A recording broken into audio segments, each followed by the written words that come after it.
those of you in the YouTube world are not going to get quite the same experience that those that are able to get on to the Google Meets are going to have. First of all, you're not going to see my whole head unless I move around a lot. Also, I'm not going to be like right now, I'm looking in the camera for this device, but I'll be mostly looking at my screen, which will be this way. And unfortunately, I'm not savvy enough, or nor do I have all the technology, hardware, and software to do this Google Meets at the same time as projecting it to YouTube. So you'll hear my audio, which is really the main thing, but you will not have the PowerPoint at this time. With that said,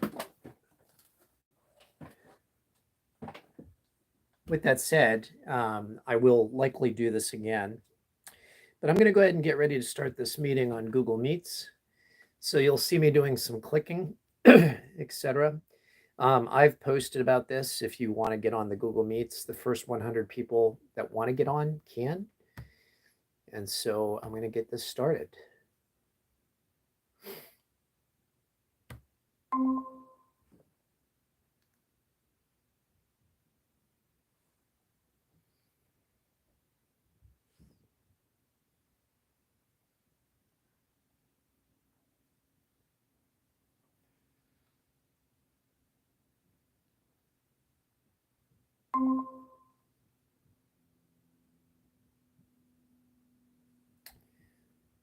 Alrighty, so we are set to live stream. I wonder if I can do, oh, I can do it that way. That'll make it so much easier. I have like limited space, folks, so this should be interesting.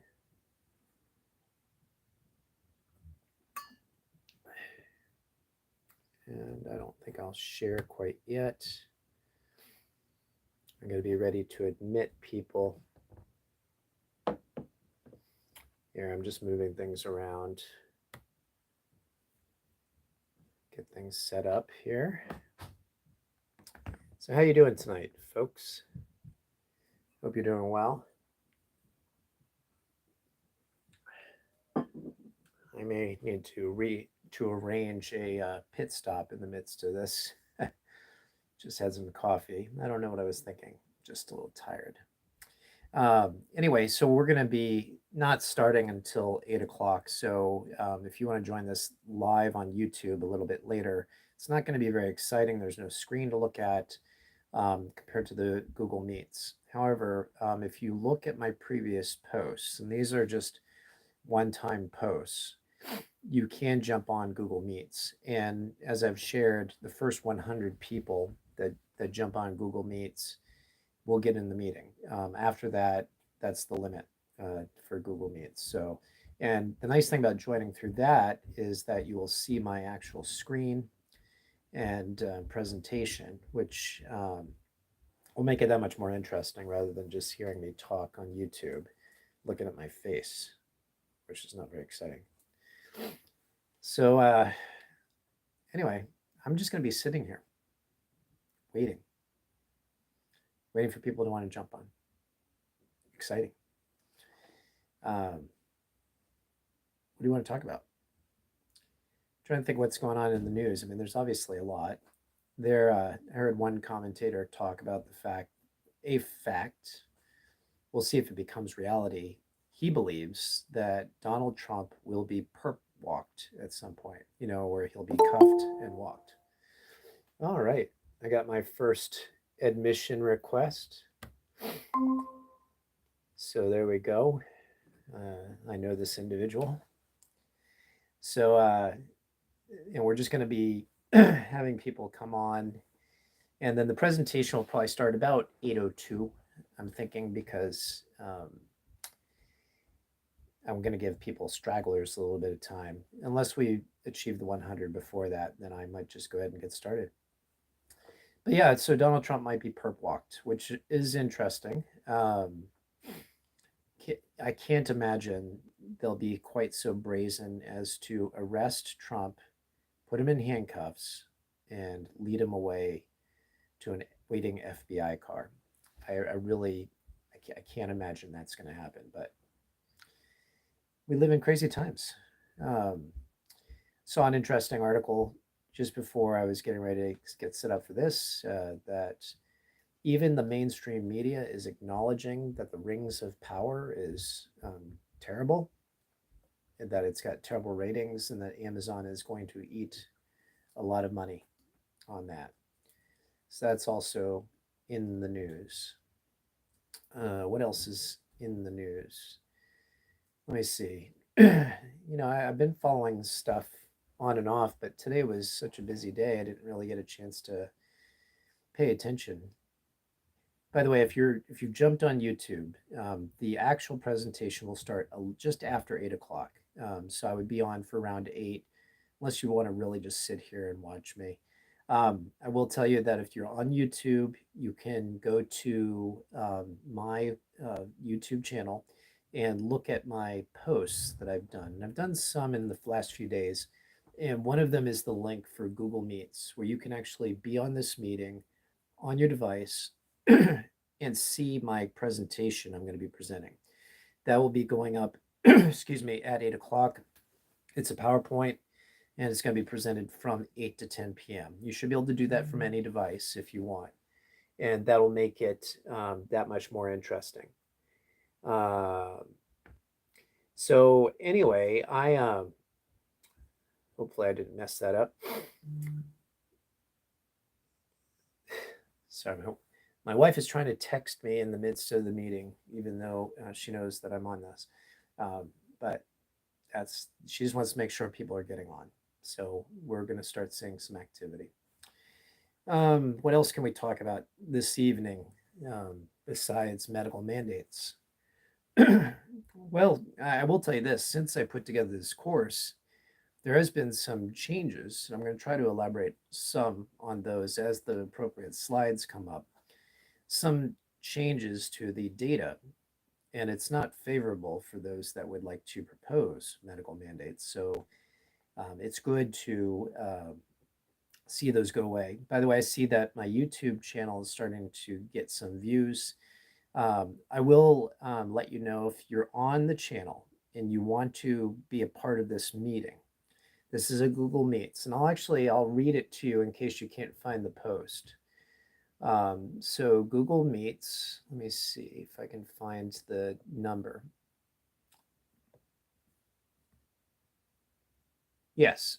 So if you go to meet.google.com and then you type in / N as in Nancy, XX, R as in Robert, N as in Nancy, H as in Hector, X for dash, N as in Nancy, D as in dog, J as in John.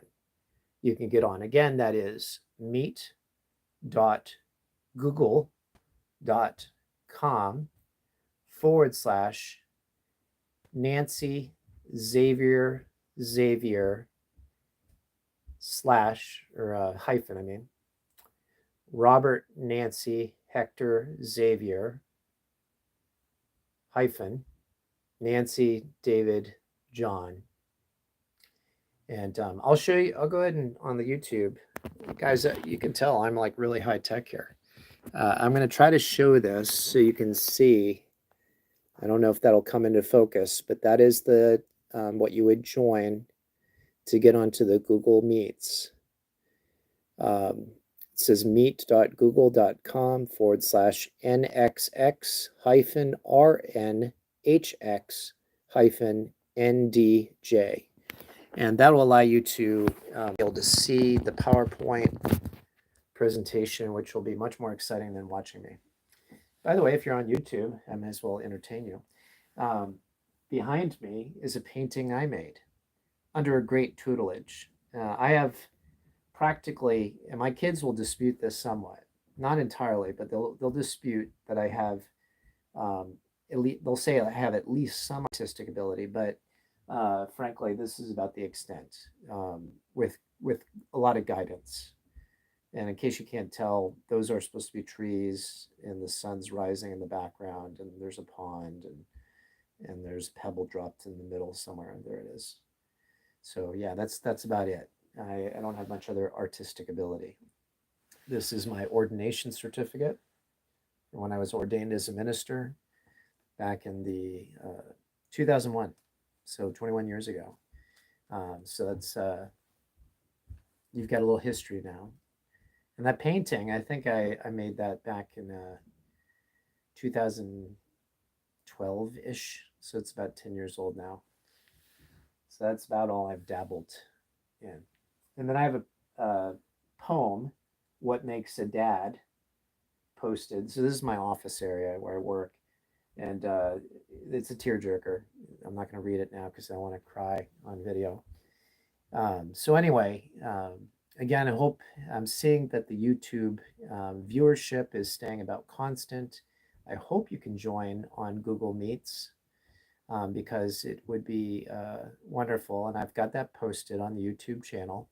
And that way you can get the full orbed perspective of the PowerPoint itself and whatnot. So let me get back to Meets and see, make sure I'm letting people on as they get ready to jump on. You know, since you're watching on YouTube, I feel obligated to, you know, entertain you before we get started. So again, we're going to start about 8, a little bit after 8.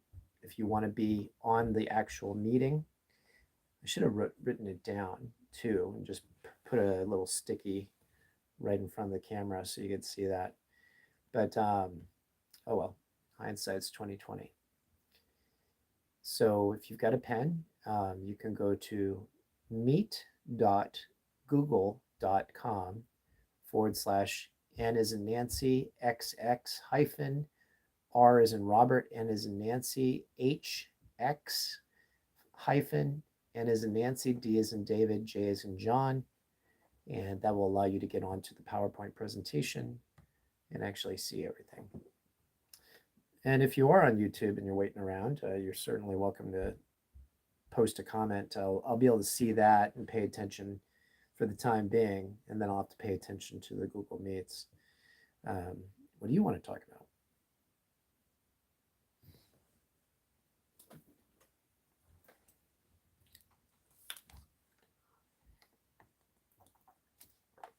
Here's something I could bring up. So I have this friendly troll. And if he ends up watching tonight, I hope he knows I think of him as a friendly troll, not somebody that's out to get me. But he often challenges my perspective on stuff and asks some good questions. And one of the things he had asked about, because I did a couple things on abortion. And as those of you know who follow my channel, you know I take a very strong pro-life position. Life begins at conception. And he was asking biblically, what would make me believe that? And I shared some verses, and he shared some that, you know, would seem to indicate that unless somebody breathes, they're not human. They're not a human life. They're not counted as a human life unless they've received breath through their nostrils or their mouth and they inflate their lungs. They're not life. And I'm sure some of you that will watch this tonight could certainly say you've got some perspective on that. You know how to answer that. Clearly, there are times when we put people on things like mechanical ventilation when they're not breathing for themselves, but they're still a human life. I've witnessed live an open heart surgery where a person was put on a heart-lung bypass machine. And so a machine was breathing for them, oxygenating their blood. And so, but they were still a human being, even though they were being kept alive through the circulation of blood through a machine. The doctors viewed them as a life. You know, at that point, here's a thought experiment, maybe a little bit on the graphic side, but let's suppose that doctor operating on that patient with the open heart surgery put them on the mechanical heart-lung machine and then decided to just kill them right there. And the rest of us would be like mortified, and we'd say, "What are you doing, doctor?" And the doctor would say, "Well, they're no longer a human being. They're not a human life. He's not breathing from their self. That's what the Bible says. They have to have the breath of life come in through their nostrils or their mouth. Well, obviously, back in the day of biblical writing, breathing occurred differently than some of the options we have available to us now with like mechanical ventilation systems. But also respiration, and we know this physiologically now that they wouldn't have fully understood at that point, occurs at the cellular level. It doesn't occur just in the lungs, doesn't occur just because of the heart. There is gas exchange that occurs for that baby who's supplied with nutrients through the umbilical cord from the mama, that's supplying them oxygen and other vital gases to the baby, and then the baby is excreting things like excess CO2 to the mama, who can then carry it out. That baby is respirating, they're just not utilizing their lungs. So that method of gas exchange does not exclude them from being counted as human. That's just crazy. The other thing to think about too is if what this gentleman was saying was true, that only patients could, only babies that came out of the womb that took breaths through their lungs were actually counted as human. What would you do in the situation where you've got, let's say, a 9-month gestational baby? One is still in the womb and one is outside the womb. They're both exactly the same age to the very second. One's outside the womb breathing air, and we would say is a human being. One's still in the womb, not breathing air that we breathe, but certainly respirating through their mother. Would we not say they're still human because there's no difference whatsoever physiologically? They're going to act the very same in the womb versus outside the womb. Well, they're actually going to be more uncomfortable outside the womb because they're no longer going to have that heartbeat of their mother right there, no longer in a perfectly temperature controlled environment, being coddled within the comfort of the womb. But there's no difference between the two. And so I think philosophically, you have a conundrum if you're going to say that just because the baby draws breath, suddenly that makes them human being. All right. So I see some numbers change on YouTube. Again, if you would like to be a part of this presentation on Google Meets, which starts at 8 o'clock, where I'm going to be presenting my PowerPoint, please feel free to join. That address again, are you ready? Is meet.google.com. So meet.google.com. You might even have Google Meets on your phone.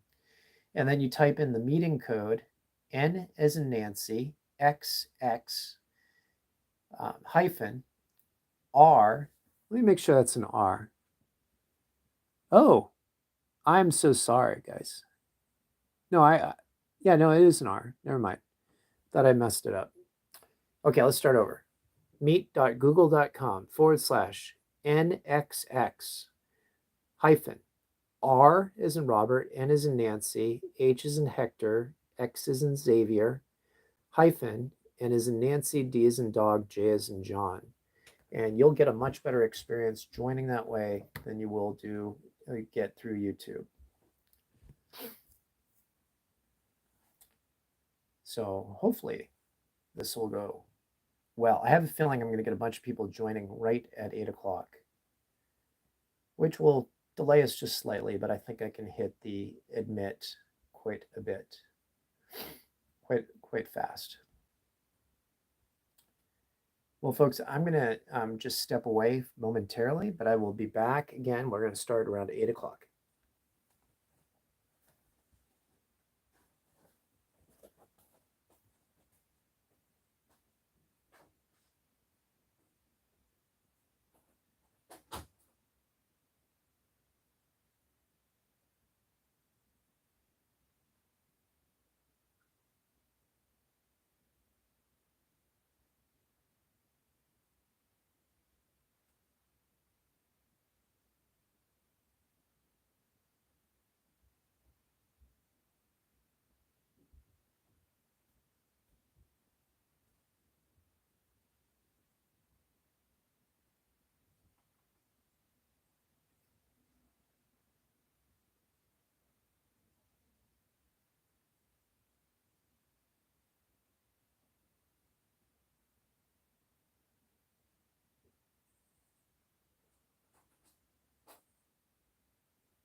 All right. Well, maybe I should have given a little less time to jump on here. Again, if you've joined me on YouTube, yes, you've got partial face. Sorry about that. Here, I'm going to try to tilt this a little bit so you get a little bit better view. Again, this is going to be mostly on Google Meets, but you will be able to hear me make my case about medical mandates.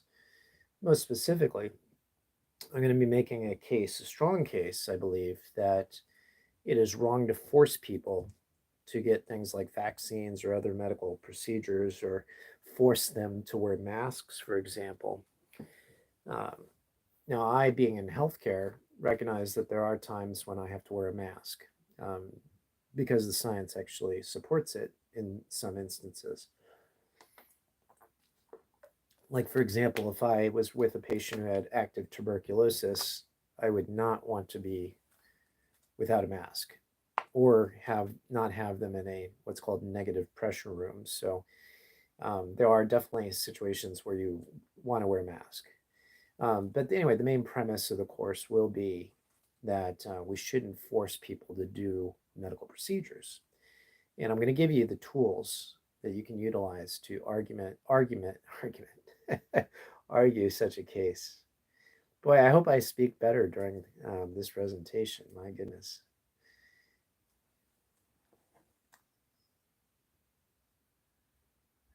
So if you are on YouTube, if you want to, I don't know, I'm not seeing any comments. I don't know if anybody's tried to do any. I apologize if you have and they haven't come through. If you want to talk about something, you want to mention a comment, feel free. I will gladly talk about it. Just because I will talk about literally anything. Just my family can attest to that.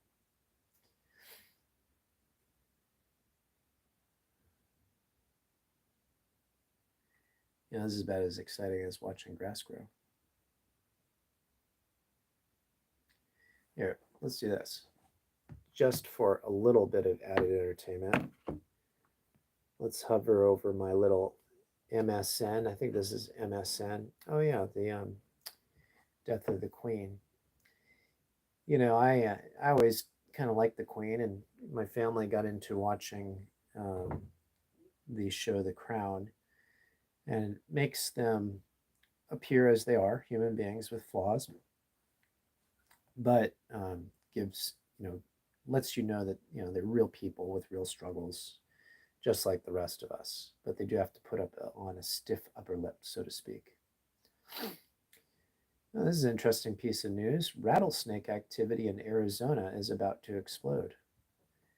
Not something I want to experience. Ooh, this is scary. Florida mother seeking answers after 5-year-old son went missing at school. That is not cool. What else?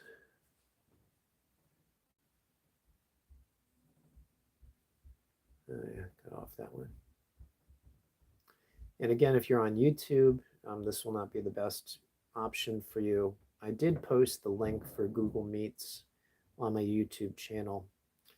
Also, if you happen to be part of the groups of Facebook groups of United Conservatives and Geriatric OT, ST, and PT, or PT and SD, those Facebook groups, the link is on there to join. And I'm hoping you'll have an option to pick one of those so you can see my PowerPoint. Let me see, what else? Americans refused to learn the one lesson that could help curb COVID. This is MSNBC. Okay, I got to see what this one lesson is. What was it? Last month, the Food and Drug Administration approved an updated COVID vaccine that specifically targets the dominant BA.5 subvariant. Interesting. A few days later, the Advisory Committee on Immunization Practices reviewed and recommended these vaccines as boosters. Wow. So how long is this vaccine? I'm going to talk about this. How long has this vaccine been actually available? Like, it was just created. And think about if they are impacting the BA.5 subvariant, That means this is like brand spanking new. No safety review whatsoever. None. Because BA5 hasn't been around very long. A few days later, okay, they reviewed and recommended these these vaccines as boosters for people 12 years and older. Federal health officials have expressed optimism that this booster could provide extended protection, transitioning us to an annual COVID vaccine, updated for current variants, similar to and administered alongside yearly flu shots. Woohoo! You're excited about that, aren't you? Although the US has a 4.25% of the world's population, it has now borne approximately 16% of worldwide deaths from COVID 19.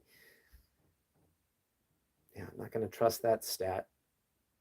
But whether many will receive the updated vaccine remains in doubt, in no small part because it arrives at a time when much of the US has decided it is simply done with the pandemic. Hallelujah. Hallelujah. All right, folks, we still got plenty of room on this Google Meets. So I'm going to go ahead and read that Google Meets address again. I really hope you would consider joining on that because, and somebody can comment if you've tried and you've failed on that's on the YouTube watching right now. Let me know. But in order to watch the PowerPoint, which I'm going to start about 8:02, we'll start a little bit after 8.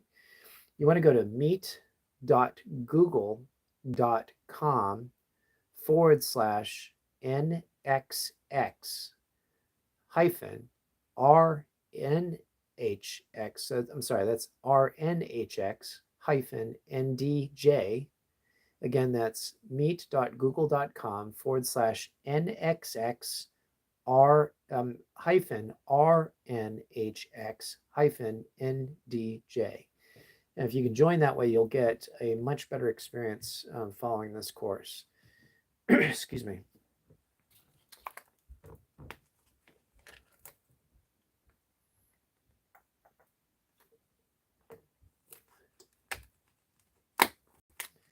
So let's continue with that MSN article all the way.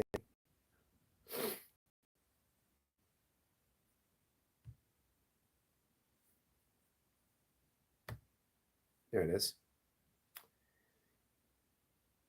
Few schools will maintain mask mandates or surveillance testing this fall. The Centers for Disease Control and Prevention has shortened the isolation period for COVID to 5 days, even though many studies suggest high rates of infectiousness beyond this window. Now, why would the CDC, the government's watchdog on disease, recommend 5 days of window? You would hope it'd be because of good data. The US vaccination rate currently sits below the average of high-income countries. Successful administration rates have declined with each successive available booster. As school resumes, a minority of younger children have received COVID vaccines. I wonder why. Not something I'm going to talk about tonight, but not needed. And government sponsorship of COVID vaccines will fall off this autumn, a move that will decrease access, particularly among those without regular source of care and without adequate insurance coverage. You know what they're going to do? Congress is going to pass something that will allow that to happen.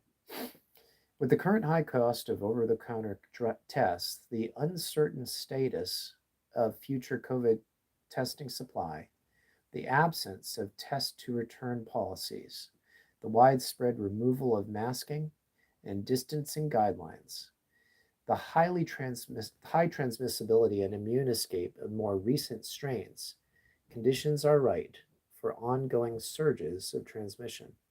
Ongoing surges, but not necessarily ongoing surges in hospitalization. In fact, despite the surge and especially the transmissibility of BA5, we haven't seen that. So anyway, that is the MSN article. And we are about 4 minutes from starting.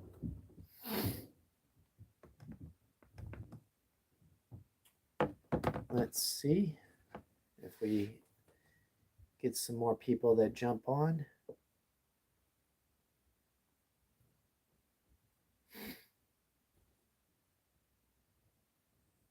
I'm just messaging my wife if you're watching on YouTube.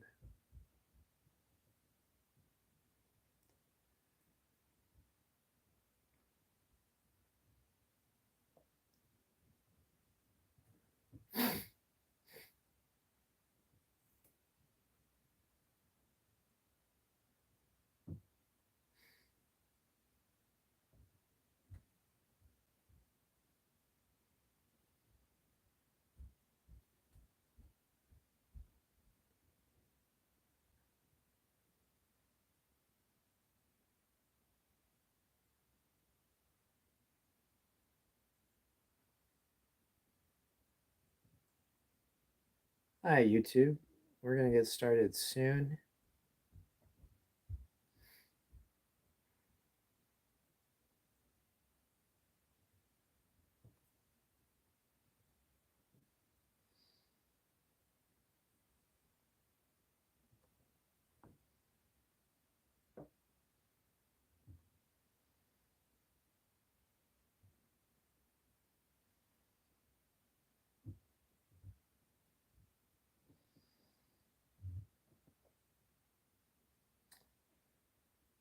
So we're going to give it 2 minutes for any stragglers that want to join. And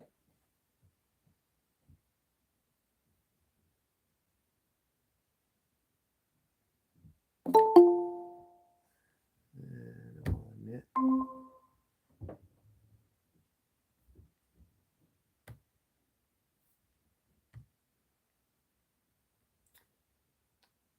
All right.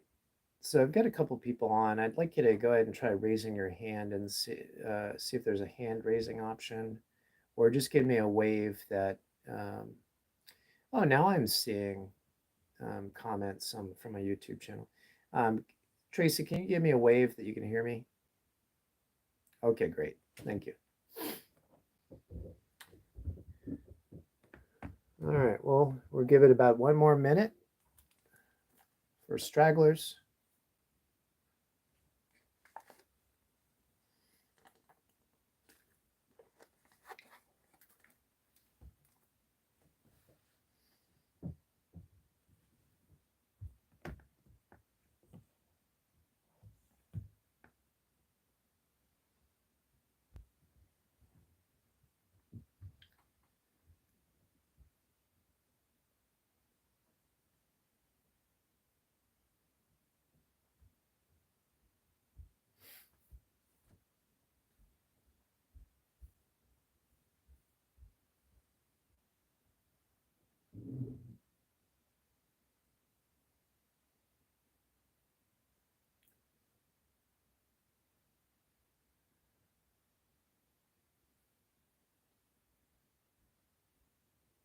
All right, folks, I have 8:02. I'm going to go ahead and present now. Let me hold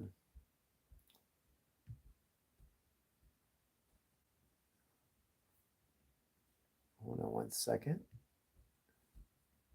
So I got to figure out how to share specifically what I want to share.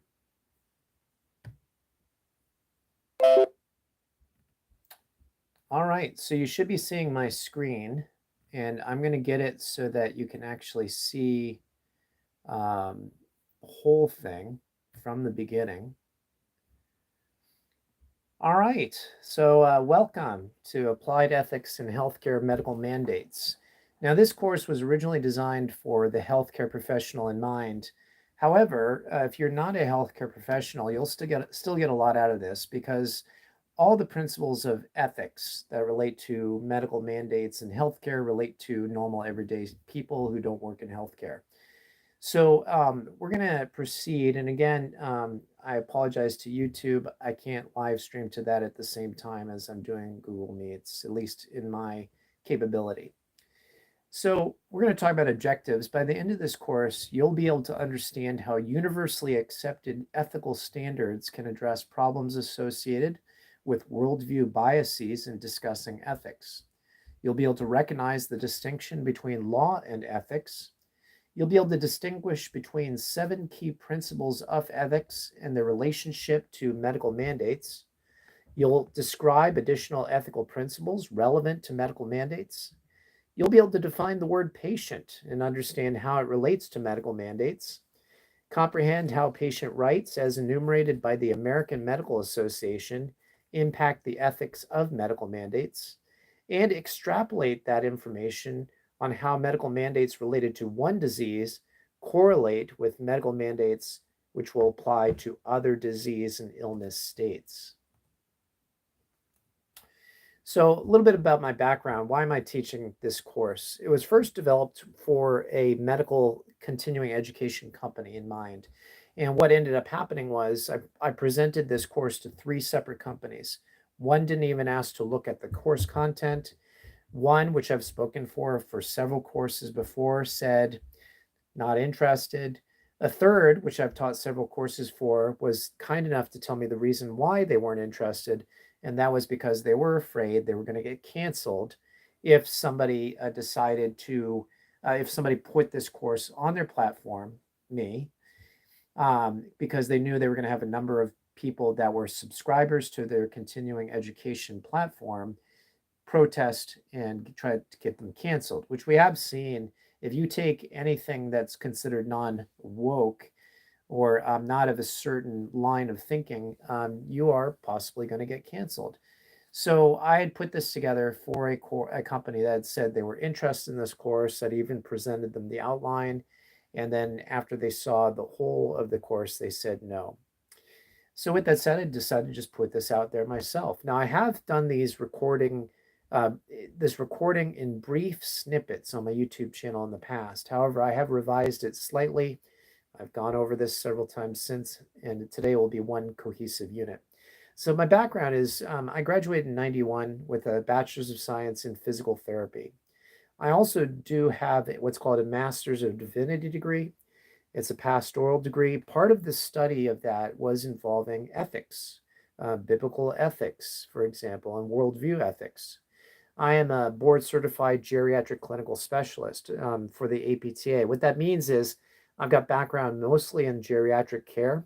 I've taught a lot of courses, some of them for a company that was proprietary, and then some that I developed for myself, including an ethics course that is available through one of the platforms that rejected this course. I've got experience in clinical compliance and operations management. I am the husband of 1 wife and the father of 12 children.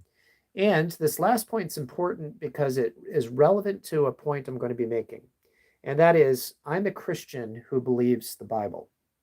So why would this be important when we're talking about the discussion about ethics? Because I'm going to assume that some of you that watch this are not Christians yourself.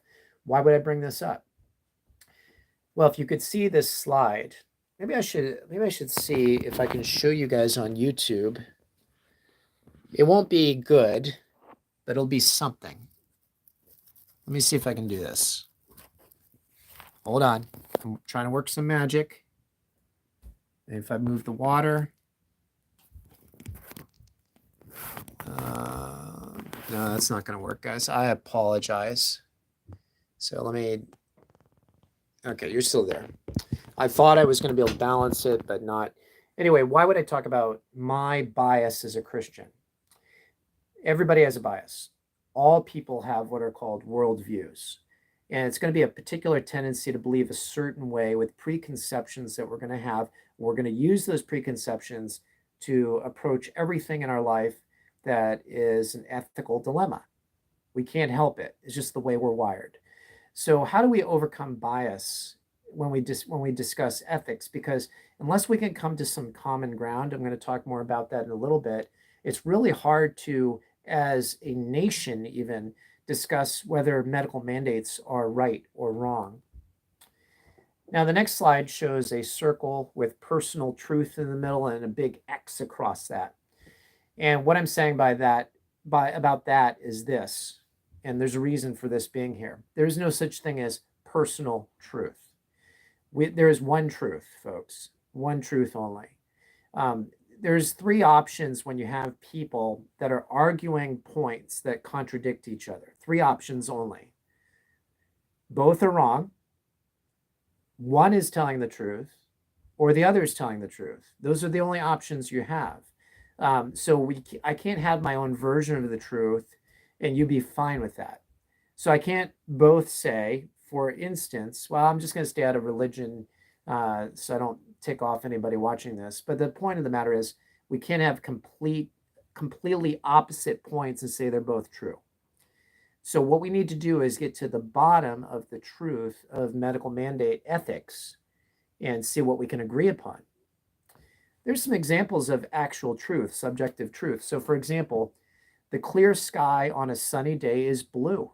And more specifically, it has the spectrums of 450 to 485 nanometers. You want to really put somebody to sleep during a cocktail party, just mention that. And that is a truth. We can validate that. The Earth orbits the sun at an average of 92,955,807 miles. That is a truth. That is the average distance we maintain from the sun. Dogs are better than cats. That's from the John Adamson Book of Truths. I know it's not a good source, so we probably can lay that aside. And then we state something like this: murder is wrong or evil. Now, I think we could all, I'm hoping we can all say that that is true. But I, as a Christian with Judeo-Christian writing background behind me, can say that because God commands it. Other people might say, well, it's wrong for other reasons. But I think as a society, we've come to the conclusion that murder is wrong or evil. Now, where do we find that truth? Well, we're going to talk about that. The next slide shows a picture of multiple circles overlapping in the very center. So there's parts of the circles that don't overlap, and then there's parts of the circle that finally overlap all with each other. All of us have a worldview. Each worldview is represented by a different circle. My worldview is going to be different than yours and somebody else's. Well, I might be like super in line with somebody like my wife, but we're going to have differences, slight differences in how we approach things. Our worldview is going to be a little different, and we're going to have different values that might make up that worldview. And hopefully we find what's called the sweet spot of agreement. In other words, can we all come together in one area and say, we hold these truths to be self-evident, like the Declaration of Independence. Now, the next slide shows a picture of two overlapping circles with a middle part that says sweet spot of agreement. And on one circle, it says ethics, and on the other side, it says law. And now, why is that important? Because ethics does not equal law. They are different things. And we're going to talk about the definition of the two, but just like worldviews, where we try to find that common sweet spot where we can agree, this is right, this is wrong, we need to find a common sweet spot to say, these laws are ethical, these laws are not. So let's look at the definition of ethics versus law. Ethics, the discipline dealing with what is good and bad, and with moral duty and obligation. In other words, there is an objective right or wrong. We can establish these things. We can find them out, and we're going to find out how we can do that. Law. A law is a binding custom or practice of a community, a rule of conduct or action. It's binding. It's enforced by a controlling authority. So you can see that from the definitions, ethics and law are different. Now, what about mandate? You've heard this word. A mandate's not a law, but it is authority that's given.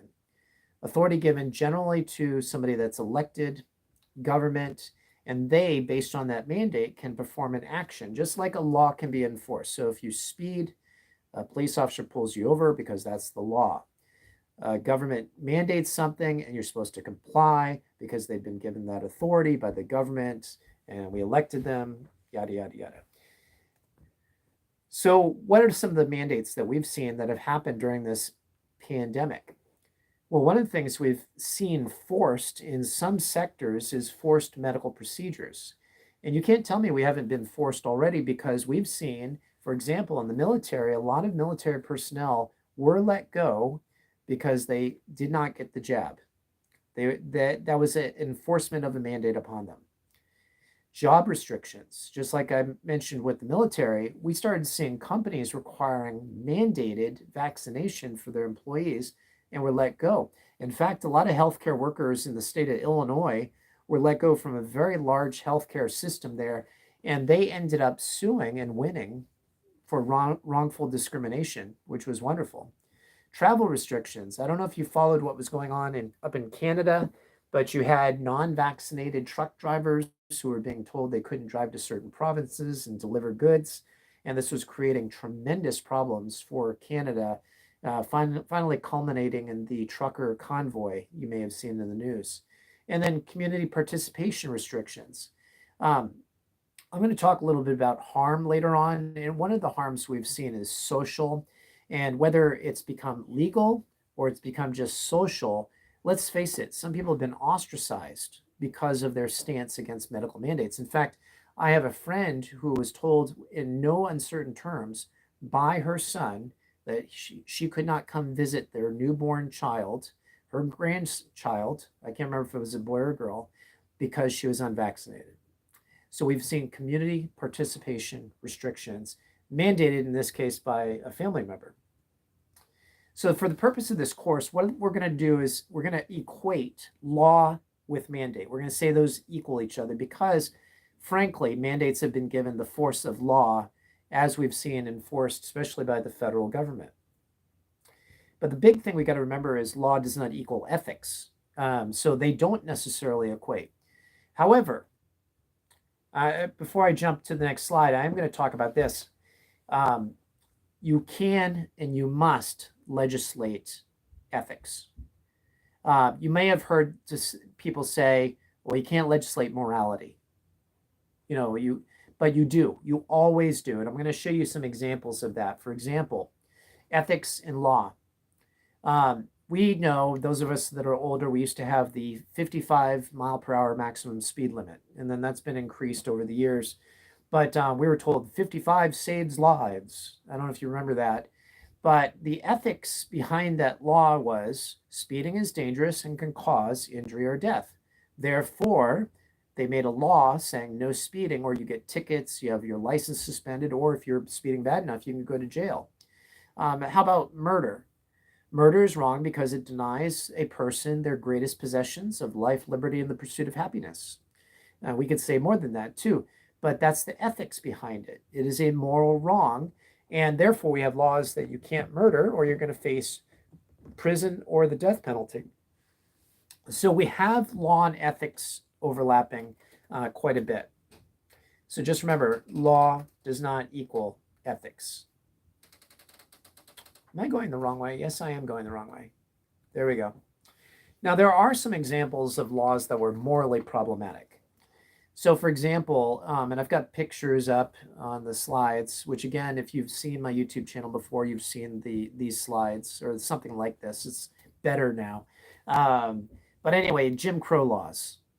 So these were laws in place that treated people of dark skin as separate and not equal. Separate and not equal. It was a law, but it was not ethical. What about the Nuremberg race laws? Or they created what are called Aryan zones, where Jewish people weren't allowed to go. And there was a time when Jewish people in Germany had to wear a little yellow star that said Jude to identify them as a Jew. And it distinguished them and excluded them from certain parts of participation in society. What about the movie The Purge? And no, I haven't watched it, but I know the basic premise is that 1 day per year, all laws are suspended. You can break laws. You can go out and steal, murder, whatever you want to do. Supposedly that makes everybody more moral for the other 364 days. That is a morally problematic law. And of course, it's not real. So let's look at a real life example more recently of something that's legal but not ethical. You might remember this story in the news back in 2015, but there was a company called Turing Pharmaceutical. I don't even know if they still exist as Turing, but this gentleman by the name of Martin Shkreli bought it, and then he took a drug that they produced. They were mainly known for one drug called Daraprim. This was a drug that was absolutely essential to the maintenance of patients with AIDS. He took that one drug and he changed the price from $13.50 per dose to $750 per dose in one day. 5,000% price increase. Now, that is an essential lifetime drug for many people, and many people cried foul. Now, the law protected him. He was able to legally do that. However, all of us could probably agree that was not moral. It was not ethical. So with that said, while a law gives power to enforce medical mandates, it might not be ethical. And that's what we're going to examine now. We're going to look at whether or not it's right, morally right, to enforce somebody to do things against their will, such as take shots or wear masks or be excluded from certain things. So the question is a medical mandate or law requiring someone to have a medical procedure ethical? I'm going to answer that. I'm going to give you the strength, I believe, of an argument against that principle. Now, one of the things that we could do is we could keep ethics simple.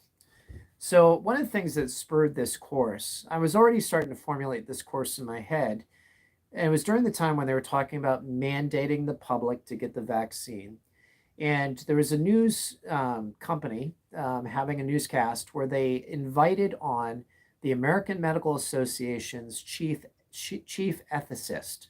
So this is the bigwig in ethics, right? So I was listening carefully because I thought, okay, if anybody's going to say something a little bit more profound than the ethics I've been hearing, it's going to be this guy. And he disappointed quite substantially. He did not say anything beyond what I'm about to share you was the common narrative of ethics surrounding whether we should force people to get the shot, get the vaccine. And that was the golden rule. Now, the golden rule is a great rule. Don't get me wrong. We find it, well, as a Christian, we would find it in Luke 6:31, do to others as you would have them do to you. But if you can see this slide, you'll note that it has a number of other sources as well. It's been stated in different ways, although the first one's most succinct, Jesus' statement. But anyway, this is the golden rule. And the golden rule has been shared in multiple versions since the beginning of pandemic, when people have been coerced into getting the vaccine through psychological means. Let me share a little bit more, though, about the golden rule. Remember I talked earlier about how we all have our own worldview, okay? So on that slide I showed you, it had the golden rule from Christian teaching, had the golden rule from a secular teaching, had the golden rule from Hindu teaching. In other words, we have all these worldviews that have some distinctiveness to them, but they all come together in this basic understanding of the golden rule. Another group that comes together on this is the humanist. If you're not familiar with humanist philosophy, humanists are generally atheists, or they believe in what's called deism, where we basically are left to ourselves, our own devices, to come up with ethical standards. And so even those who do not believe in God can have a basis for ethics related to the golden rule. So this statement, I'm going to read this from Maria MacLachlan, Think Humanism. She said this: trying to live according to the golden rule means trying to empathize with other people, including those who may be very different from us. Empathy is at the root of kindness, compassion, understanding, and respect, qualities that we all appreciate being shown, whoever we are, whatever we think, and wherever we come from. So that's a good basis to start, talk about the golden rule. And so I think we can say with 100% assurance that a sweet spot of agreement for all humanity is, well, pretty much all humanity, is the golden rule. So is that the only basis, though, for a discussion on medical mandates? Should we hang our hat just on that and say, okay, the discussion is done, do to others as you would have them do to you, get the shot? So what kind of statements have you heard related to the golden rule and getting the shot? Well, let me tell you what I've heard. You should get the shot for the good of everyone else. if you really were, insert religious belief system, like Christianity, if you really were a Christian, you would definitely get the shot. Certainly, if insert religious leader, founder's name. So Jesus, Buddha, Muhammad, Gandhi, certainly if they were alive today, they would have gotten the shot. So in other words, pointing back to somebody else, and you should do the same because they're a person of authority in religion. For one thing, that presupposes that all of these individuals would have actually gotten the shot. And we can't make their decisions for them retroactively. We can't possibly know how they would react to the current situation. So that person is acting, by saying those statements, they are acting with a level of authority of knowledge that they just don't have. The problem with all these statements, staying just with the golden rule and discussing this medical mandate issue, is it's rather simplistic. Now, I don't mind simple. Remember I said keep ethics simple? I don't mind simple, but I don't like simplistic. What's the definition of simplistic? Treating complex issues and problems as if they were much simpler than they really are. And it's much broader than that. And what this American Medical Association chief ethicist missed was the fact that he was treating it rather simplistically. And I was rather disappointed after watching that newscast with that guy. Now, it's not to say that the golden rule is bad. It's a great rule. And if you generally live by it, you're going to do fine. You're going to do well. It's not a bad place to end on. I've known many a good person who I know personally whom I consider good, and they'll say things like, I'm getting this shot to protect other people. But there's a lot of other things to consider. And there's really a question of whether or not getting the shot or wearing the mask is actually in truly protecting other people. What about Joe Biden? He's had statements that are very much consistent with the golden rule. For example, if you're vaccinated, you're not going to be hospitalized. You're not going to be in the IC unit, and you're not going to die, Biden said at a forum at Mount St. Joseph University. So it's gigantically important that we all act like Americans who care about our fellow Americans. So he's basically saying there's an American rule. If treat other Americans like you'd like to be treated as an American. Here's a quote from an article. Biden said unvaccinated people are hindering economic growth, costing jobs, and putting unnecessary strain on the healthcare system. Somebody just let me know that they couldn't get the link to work. That is not cool. Here, let me let this person know, since they're trying to get on. And Tracy, I know you're watching. If you can put on Facebook that apparently it's not working, and provide a link to my YouTube feed so people can get on. Let me text this young lady, or actually can you join YouTube feed? And by the way, thank you for those of you on YouTube. Apparently, I'm going to guess some of you found out. Yeah, let me see if she responds. Maybe some of you tried and found out that it wasn't working. I don't know why. I apologize. I've tested it multiple times. What's the link? All right, let's see. I don't think I can show it. My channel. I am live streaming. I'm going to share. I'm going to copy my link. And then I'm going to send it to this young lady. Paste. Come on. Paste. All right. Well, we're going to have to try this again, unfortunately. But you guys, stay on. I will still cover this. So, did somebody join? Let me see. Sorry, guys. All this, no, I'm not going to do that. Get off that. All right. So Biden, he's had a lot to say on the golden rule. So, for example, he said this. I've already said these two things. Sorry. This is another statement by Biden. But it's Omicron variant is what he's talking about. It's here now and it's spreading and it's going to increase. We are looking at a winter of severe illness and death for the unvaccinated. For themselves, their families, and the hospitals they'll soon overwhelm. You know what we didn't see? An overwhelming amount of deaths. We did see hospitalizations, and guess what the numbers started to show? Because I was tracking these over the winter. Increasing numbers of vaccinated, fully vaccinated people ending up in the hospital as well. So anyway, that's Joe Biden's golden rule. So please don't take the Biden approach. We want to go much deeper in our discussions about medical ethics, which we're going to do, medical mandates. There's other things we've got to consider beyond golden rule ethics if we're going to say whether a mandate, healthcare mandate, is right or wrong. So remember what I talked about earlier.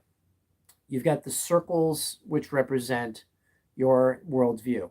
We all overlap at some point. If we can find that sweet spot of agreement, then we can talk about medical ethics and come to an agreement that these are right or these are wrong if we're talking about mandates. So there are 7 basic medical ethics standards, but these apply to ethics even if it's not medicine, folks. There are more, but these are the strongest ones we're going to talk about. They are beneficence, non-maleficence, fidelity, justice, veracity, confidentiality, and respect for autonomy. So what is beneficence? Well, if you're a studier of Latin or Greek, you probably know a little bit about that. But it's basically mercy and kindness, generosity and charity, which charity is often called love in action. You do things to benefit or promote the good of other people, for example. And beneficence recognizes that we have a moral obligation or duty to act on behalf of somebody else, to benefit them so that they improve, even if it means the sacrifice of ourself. Now, one thing we want to do is also talk about at what point does beneficence or duty to help other people get exceeded? Like, is there like a standard duty? So, for example, I have a job, and my job has certain duties I have to do. And if I don't do those minimum requirements, I don't have a job anymore. So I've got to do at least my duty. But there's another principle we're going to talk about in a minute. So the question is this: from a beneficent standpoint in ethics, do we have a duty, if we're going to fulfill beneficence, to get a vaccine to protect other people? Is that our duty? So now we have to talk about another principle. And this is all going to build on each other. So you've got duty, doing the minimal required standards, what's minimally required. And then there's what's called super irrigation. What is that? It means doing above and beyond your duty. So for example, there was a law back in 1st century AD Palestine. The Roman Empire was in control. If a Roman soldier was tired and they wanted to conscript somebody to carry their backpack for them or their stuff, they can conscript a person and say, you're going to carry my pack 1 mile. That was the law. These miles were slightly longer than our current mile standard. And what Jesus taught, Matthew 5:41, somebody's getting on. Okay, that's good. I'm going to let them on. What Jesus taught, Matthew 5:41, is if anyone forces you to go 1 mile, go with him 2 miles. So what was he teaching? He was teaching that meet your duty, okay?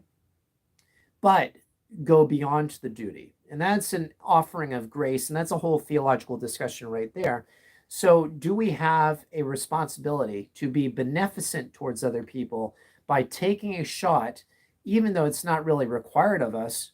Will it provide a super erogatory, I couldn't get that out, capability, perspective as maybe a believer in Jesus or a believer in another religion, where we go above and beyond to give somebody what they want? By the way, the expression going the extra mile comes from Matthew 5:41. Now, there's an example of this in the Bible, a story that you all have heard of called the Good Samaritan. that relates to the principle of duty or beneficence and super irrigation, going above and beyond.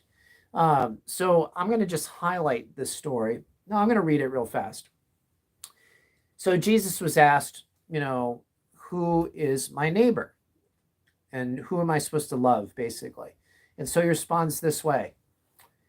A Jewish man was traveling from Jerusalem down to Jericho, and he was attacked by bandits. They stripped him of his clothes, beat him up, and left him half dead beside the road. By chance, a priest came along. When he saw the man lying there, he crossed to the other side of the road and passed him by. A Levite walked over and looked at him lying there, but he also passed to the other side. Now, I want to say something in defense of these two guys, right? They're two religious guys. It was believed by them that if they touched a dead body or they got an issuance of blood on them, they would become ceremonially unclean and they could not perform their religious duties. So they're concerned this guy's dead. They're not going to check because then they're unclean. And, oh, well, he might be alive, but they passed along. So we're not letting them off the hook entirely. Then a despised Samaritan came along. Now, these were half-breed Jewish people, and they had a different perspective on God's word at the time, and they weren't counted really fully among the Jewish community. They were despised. So this despised Samaritan comes along, and when he saw the man, he felt compassion on him. Remember, one of the principles of beneficence is compassion. Going over to him, the Samaritan soothed his wounds with olive oil and wine and bandaged them. Now, question for you, did duty stop there? Like, he went out of his way, he bandaged his wounds, and even in his religious belief, he was now unclean. Should he have stopped there? Let's continue. Then he put the man on his own donkey and took him to an inn where he took care of him. Okay, now he's going another step, and that's pretty significant. Can you imagine finding somebody beat up on the side of the road, taking them to a hotel and taking care of them? We all have stuff to do. We got places to be. That's going into doing a lot of stuff. The next day, he handed the innkeeper 2 silver coins and telling him, take care of this man. If his bill runs higher than this, I'll pay you the next time I'm here. Wow. And then Jesus says, now which of these 3 would you say was the neighbor? And the man said, the one who showed him such mercy. And Jesus said, yes, now go and do the same. Now, as a Christian, I look at that and I say, okay, should I get the shot, the vaccine, because it's going way above what I feel like I want to do to help somebody else? Well, we need to look at some other principles before we can really come to that decision. Now, there's another ethical principle besides beneficence, and that is the non-maleficence. Non-maleficence ethical standard. And the principle of non-maleficence holds that there's an obligation or duty, there's that word again, to not inflict harm on others. You want a little more Latin? Primum non nocere, first do no harm. Many of you know that's in the Hippocratic Oath. So maleficence is doing harm. Non-maleficence is seeking to not do harm to people. Now, there are lots of types of harm. And if you're able to see the slides, you'll see them listed here. For example, psychological harm. Now, suppose you are like me. Somebody perspective against taking the shot. It would be psychologically harmful for me if somebody forced me to take the vaccine. And I'm going to assume it'd be the same way for you, if that's your strong perspective. So that would be doing more harm than good in that particular case. What about physical harm? Folks, I've been in healthcare for 31 years. And of course, not all of those we've had the vaccine for COVID. However, I will tell you this. I have seen patients with confirmed COVID injury, including one with Guillain-Barré developed within 36 hours of his first vaccine from a certain drug company. Legal, social, economic. We're going to talk about economic forms of harm, but these kinds of harms could be caused by different types of medical procedures. So we've got to examine, does the shot potentially cause any of these, or does masking cause any of these? We're going to look at some examples of that in just a moment. So let's talk about beneficence versus non-maleficence. One of the things that happened during the COVID pandemic is you saw countries and organizations shutter their doors, close people out of working, of engaging in society, of earning money outside their home. You may remember a few months back, people were screaming at the top of their lungs outside their apartment building in China, in one of the big cities in China, because they were forced to stay in there. They were suffering great trauma. They were having maleficence done upon them by their countries. So with that said, one of the things that's obviously happened is that countries and companies and local municipalities have enforced lockdowns. Here's an example of an article from 2021. COVID-19 to add as many as 150 million extreme poor by 2021. We actually have exceeded that by now. And by some estimates, we may have hit 500 million. I know that's hard to get your mind around, but we who live in the United States have so many benefits financially, even though, I don't have great income or wealth by any means. Yet here I am sitting with 3 devices pointing at me doing a presentation, whereas some people barely are scraping by enough to get a few morsels into their mouth. So what is extreme poverty? If COVID-19 lockdowns caused as many as 150 million people to go into extreme poverty, what does that mean? Well, it means $2.19 per day or less is what they're living on. Can you imagine? I can get a coffee right now that'll cost me $2.19 or more. The greater one's income, the lower one's likelihood of disease and premature death, another article points out.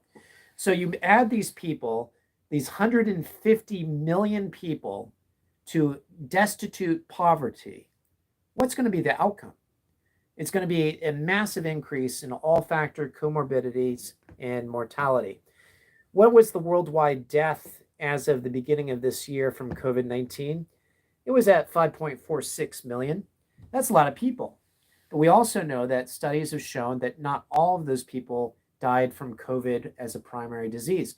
So let's compare worldwide deaths, 5.46 million, from a disease we couldn't stop the spread on, versus enforced shutdowns causing 150 million people to go to extreme poverty. Let me ask you something. Was beneficence or non-maleficence done with the shutdowns? These are some other articles. I'm going to just highlight the titles without going into great detail. Long Island Hospital temporarily closing ER due to nursing staff shortages amid vaccine mandate. Here's another article. Nursing home staff shortages are worsening problems at overwhelmed hospitals. And here's another one. Vaccine mandates are hitting nursing homes as worker shortages worsen. So let me ask you something. Were the mandates doing beneficence or maleficence? Here's another one. Rural hospitals worry they will lose staff because of Biden's new vaccine mandate. In fact, some of them did. Some of them had to close. Here's another interesting article. This was a huge study done on 1,006 Italians under COVID-19 lockdown. They found forced social isolation caused mental health disorders. Here's another article. Masking emotions. Face masks impair how we read emotions. One of the things that was found out, and think about the time frame we had to wear masks in public places, is that children exposed to schooling where everybody had to wear a mask were more slowly developing emotionally, because reading emotions on somebody's face is a key important part of learning communication skills. And so they found that children were being significantly impaired because of COVID mandates. So let me ask you something. Were the masks a net beneficence, or did they cause maleficence? So the next picture, for those of you that are on YouTube and can't see it, is a scale. On one side is beneficence, on the other side is maleficence. We don't want an equal balance. We don't want the bad to equal the good, because then you've got no net positive. You want your beneficence to always outweigh the bad. The good always should be outweighing the bad. If you're administering something medically, if you're issuing a mandate, There always should be a better positive than the negative. And one of the things we're going to be examining is nobody's been able to show us that the maleficence is not higher than the beneficence. And I think we've already approached some of that. Now, we have to have some assumptions when we're looking at that balance between beneficence and maleficence. Is it more beneficent to have mandates than no mandates? We also have to assume, and this is something we can safely say, is that all of our leaders and our healthcare advisors that they're listening to are omniscient. Omniscient means they know everything, because only somebody that's truly omniscient can guide us perfectly. And we're going to look at some of our leaders clearly have not been omniscient. Also, we got to look at the idea of, does a greater good of mandates trump some of the other ethical principles, which we'll see won't. The other thing we've got to think about is those creating mandates, they must be perfect scientists. We have to assume that, right? We have to assume that they're completely objective. We have to assume they're not motivated by money. We've got to assume they're telling the truth, the whole truth, and nothing but the truth. And we're going to be talking about veracity in a little bit. And they're not motivated by politics. Everybody's motivated by politics. So that was beneficence and non-maleficence. By the way, I'm going to take time for questions at the end. So hang tight if you don't mind. Fidelity. Fidelity is an ethical principle. It basically means faithfulness. Here's a sentence using it. He sought only the strictest fidelity to justice. So big questions we need to ask ourselves in the midst of the pandemic and being forced to do things that we don't want to do medically. Are our leaders issuing mandates that are faithful to their duty to protect citizens? Are they faithful to all ethical standards? Strict adherence to the truth. Now, another ethical principle is justice. Justice. The moral obligation, there's that word again, to act on the basis of fair adjudication between competing claims. To get the vaccine or not. Those are competing claims. Are we being fair? Fairness assumes that people should be treated equally regardless of their station in life. That is, they should not be subject to discrimination. So let's look a little bit more about justice and fairness. This is from James chapter 2. This is a perfect story of what a lack of justice looks like. Suppose a man comes into your meeting wearing a gold ring and fine clothes, and a poor man in filthy old clothes also comes in. If you show special attention to the man wearing fine clothes and say, "Here's a good seat for you," but say to the poor man, "You stand there," or "Sit on the floor by my feet," have you not discriminated amongst yourselves and become judges with evil thoughts? So we would say, looking at this passage, this is not justice. This is not a fair treatment of other people. Now, I reworded this. Okay, this is related to what we're talking about. I reworded this. I want you to hear my example and see if it relates. Suppose a man or a woman who does not hold a medical degree or political office says, "I don't want the vaccine," or "I don't want to wear the mask." And a person with a medical degree or political power says, "You must take the vaccine," and forces you to take the vaccine. Have they treated the one forced justly and fairly? The next ethical principle we're going to look at is truth. Veracity. I like that word. It comes from the Latin veritas. It's the quality of being truthful or honest. We're going to spend some time on this. And I'm going to give you examples of things that have been said during this pandemic. And you can tell me who is telling the truth. Dr. Anthony Fauci, in the spring of 2020, said, "Don't wear masks." Then he said, "Wear masks." Then he said, "Wear more than one mask." Back in the day when we were starting to get sick, Anthony Fauci taught herd immunity would be achieved when we had 60 to 70% infection rate. And then we've seen him change his tune over time incrementally to where he wanted at least a 90+% vaccination rate. At one time, Anthony Fauci said 2 shots were sufficient. Then he said a single booster. Then he said repeated boosters. And if you were on my live YouTube stream at the beginning, I was just reading an article where they're promoting a yearly booster alongside the flu booster. Now, Dr. Anthony Fauci, with a government position, has given great leeway in spreading these rather disparate, these not matching truth claims. But you know who's not been listened to? Some pretty significant scientists, like, for example, Dr. Luc Montagnier. Now, who is he? Well, he is a Nobel laureate. He is an immunologist. He is a co-discoverer of the HIV virus. He won the Nobel Peace Prize for that.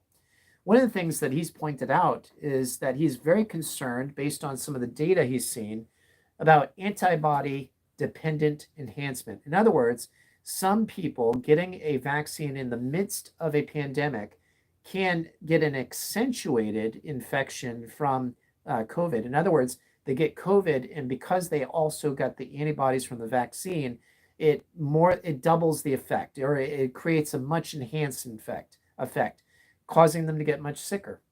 What about Dr. Robert Malone? Why should we know his name? Because he's one of the developers of the mRNA technology. So he's one of the very creators of the technology used by Pfizer and Moderna to drive their drug into the cell and cause an immune response. One of the things that Dr. Malone has said is he's very concerned that the number of vaccines given over the course of an ongoing pandemic has actually created more variants. And he's not alone in this assessment. In fact, there is Dr. Geert Vanden Bossche. I hope I'm saying Dr. Vanden Bosch's name correctly. He is a doctor of veterinary medicine, but he also has his PhD in immunology. He is a worldwide recognized expert in not only diseases that animals catch, but also transfection between animals to people. Here's a statement by him. Whereas some of us have been predicting that mass vaccination with these vaccines in the midst of a pandemic would inevitably lead to the expansion of more infectious variants, your leading scientists have been preaching the simplistic, there's that word again, mantra that the more we vaccinate, the less the virus will replicate, and the lower the likelihood that new variants will emerge. Now, the consequences of these simplistic and erroneous viewpoints is that today we are dealing with dominant circulation of Omicron. So this is a few months back. The most infectious SARS-CoV-2 variant that we have seen so far, and probably the most infectious virus that we have seen so far. By the way, you might want to check out Dr. Geert Vanden Bosch's curriculum vitae online. It's available. And one of the things that's significant is that he was hired because of his expertise by the Bill and Melinda Gates Foundation. Bill Gates, famous for promoting vaccine compliance. So he's not saying that vaccination is bad, like some of these scientists have been falsely accused of. He's just saying it's not a good idea to do it right in the midst of the pandemic spreading, because it actually creates more variants. So who's telling the truth, folks? What about the media? How's the media influenced the general public thinking about this? Here's an example, because one of the things that has not been approached nearly as much as it should have in the media is alternative treatments to COVID. So all we got was vaccine every day, all day. And whenever alternative drugs were brought up, then the media would poo-poo it and say, that's, nobody else agrees with you, go away. You might remember that hydrochloroquine was promoted largely by, at the time that Donald Trump was president, and he did in fact mention hydrochloroquine. But one of the drugs that received a lot of negativity was ivermectin. Here's an example. You can find this particular statement repeated multiple times over mainstream media. Here's an article title: Right-wing media pushed a deworming drug to treat COVID-19 that the FDA says is unsafe for humans. Now, this is a misleading article. If you read into the article, you'll really find that they're talking about deworming medicines used for animals. But they're also trying to get you to associate the drug ivermectin with this deworming agent for animals instead of taking ivermectin as it was designed for humans. In fact, let me tell you about ivermectin. It is so effective. It is on the World Health Organization's list. Yeah, I'm admitting somebody. It's on the World Health Organization's list of 100 essential medicines. Think about that. In order to get on that list, a medication has to have profound impact across the whole world for its effectiveness. One of the things that ivermectin was developed for was parasitic infections. It was discovered in the 1970s, and it is responsible, for example, for firsthand delivering a certain community or certain communities in Africa from a certain form of blindness caused by infected parasites. One of the things they found into the 1980s from ivermectin was that it also had a very strong antiviral effect. In fact, a lot of studies before COVID hit found that ivermectin had positive benefits in not only preventing infection with viruses, but also mitigating the response, the body's response to that virus. And there are a number of examples. Here's one study. I'm not going to read all these titles. Now it's showing that my meeting's starting. That's why people haven't been able to join so much. And I do apologize if you're just coming on. It's me. I'm new to this technology, and so I blew it. But I will do this again in the future if you want to catch the first part of it. Here's one example of ivermectin. It says this is a study, okay? And this is on NIH's website, the National Institute for Health. 2-dose ivermectin prophylaxis at a dose of 300 micrograms per kilogram of body weight with a gap of 72 hours was associated with a 73% reduction of SARS-CoV-2 infection amongst healthcare workers for the following month. This was a huge study, and there are other studies like it. Ivermectin, a systematic review from antiviral effects to COVID-19 complementary regimen. In other words, we should be using this to treat patients who are having COVID infections. And then I've got another slide with all these studies that are listed. You can go to Google Scholar. You can type in ivermectin. Just find anything pre-2019 to first look at those. Largely lauded across the board, safe, effective, and also off-label prescription for various ailments. It's one of the 100 most effective medicines of all time, according to the World Health Organization. And then you've got a number of studies post-COVID from countries who didn't have the leadership we have, proving that we had great positivity from this particular medicine. So who is telling the truth? Veracity, one of the ethical principles. So let's look at Pfizer for a minute. Pfizer has been, the CEO of Pfizer has been consulted about, the drug and its clinical effectiveness. What kind of motivation does Pfizer have? So for example, back when the medicine first came out, or I should say the shots, there was a lot of hype leading up to the valuation of their stock. And so they started off 2021, when we started rolling out these vaccines, at about $40 a share. Then they took a dip, but then their climb was pretty substantial. And as of September-ish of last year, they had hit about $50 per share. And then they started to trail off. Well, what happened about that time? Well, early results started showing that the original doses of the vaccine were having diminishing returns. So what happened in about September, October, November of last year?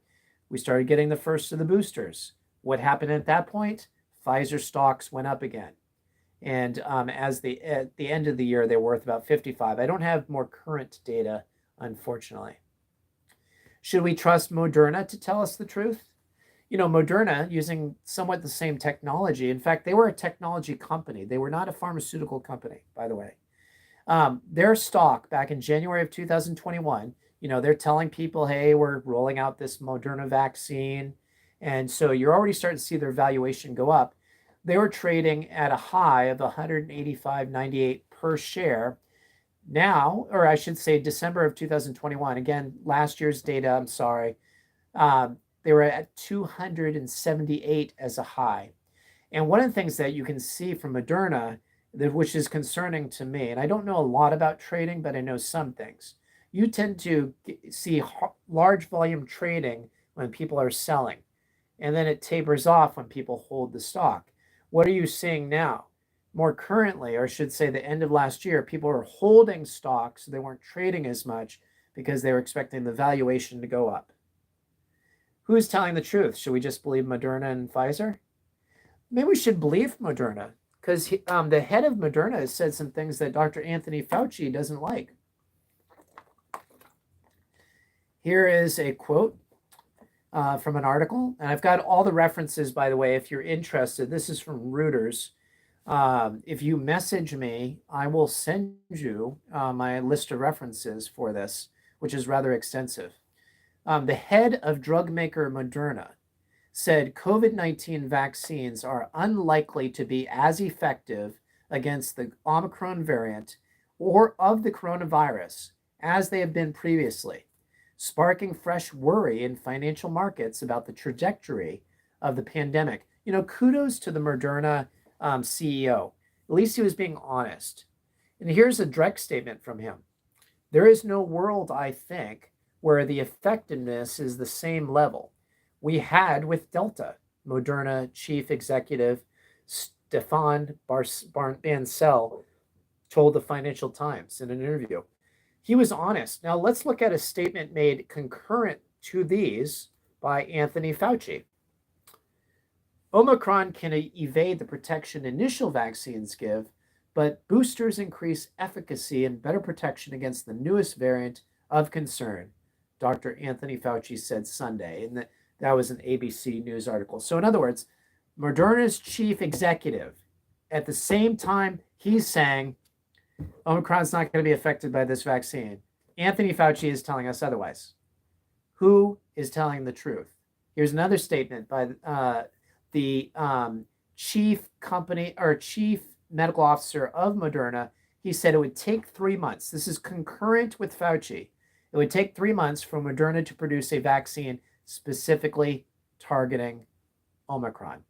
And in fact, because of the number of variants that have been rolling out, drug makers have been able to keep up with specific drugs to combat that particular variant. They come out with one, and guess what? The disease has moved on to a new variant. Who is telling the truth? There's a lot of doctors that have come together to sign what's called the Great Barrington Declaration. I would encourage you to check it out. You can just go to gbdeclaration.org, Great Barrington Declaration, and they said this. As immunity builds in the population, the risk of infection to all, including the vulnerable, falls. We know that all populations will eventually reach herd immunity, the point at which the rate of new infections is stable, and that this can be assisted by, but is not dependent upon, a vaccine. In other words, they're not saying don't get the vaccine. They're just saying you don't need it to get herd immunity. Our goal should therefore be to minimize mortality and social harm, i.e. mandates, until we reach herd immunity. So what are they saying?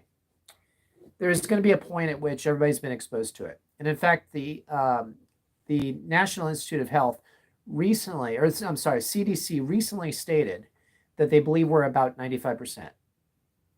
And because of that, according to Anthony Fauci, remember what he said earlier, we've reached herd immunity. But nobody's promoting that. I don't know why. So who's telling the truth? Okay, here's Joe Biden again. Remember this statement? I wish I could do a Biden voice. This is a simple, basic proposition.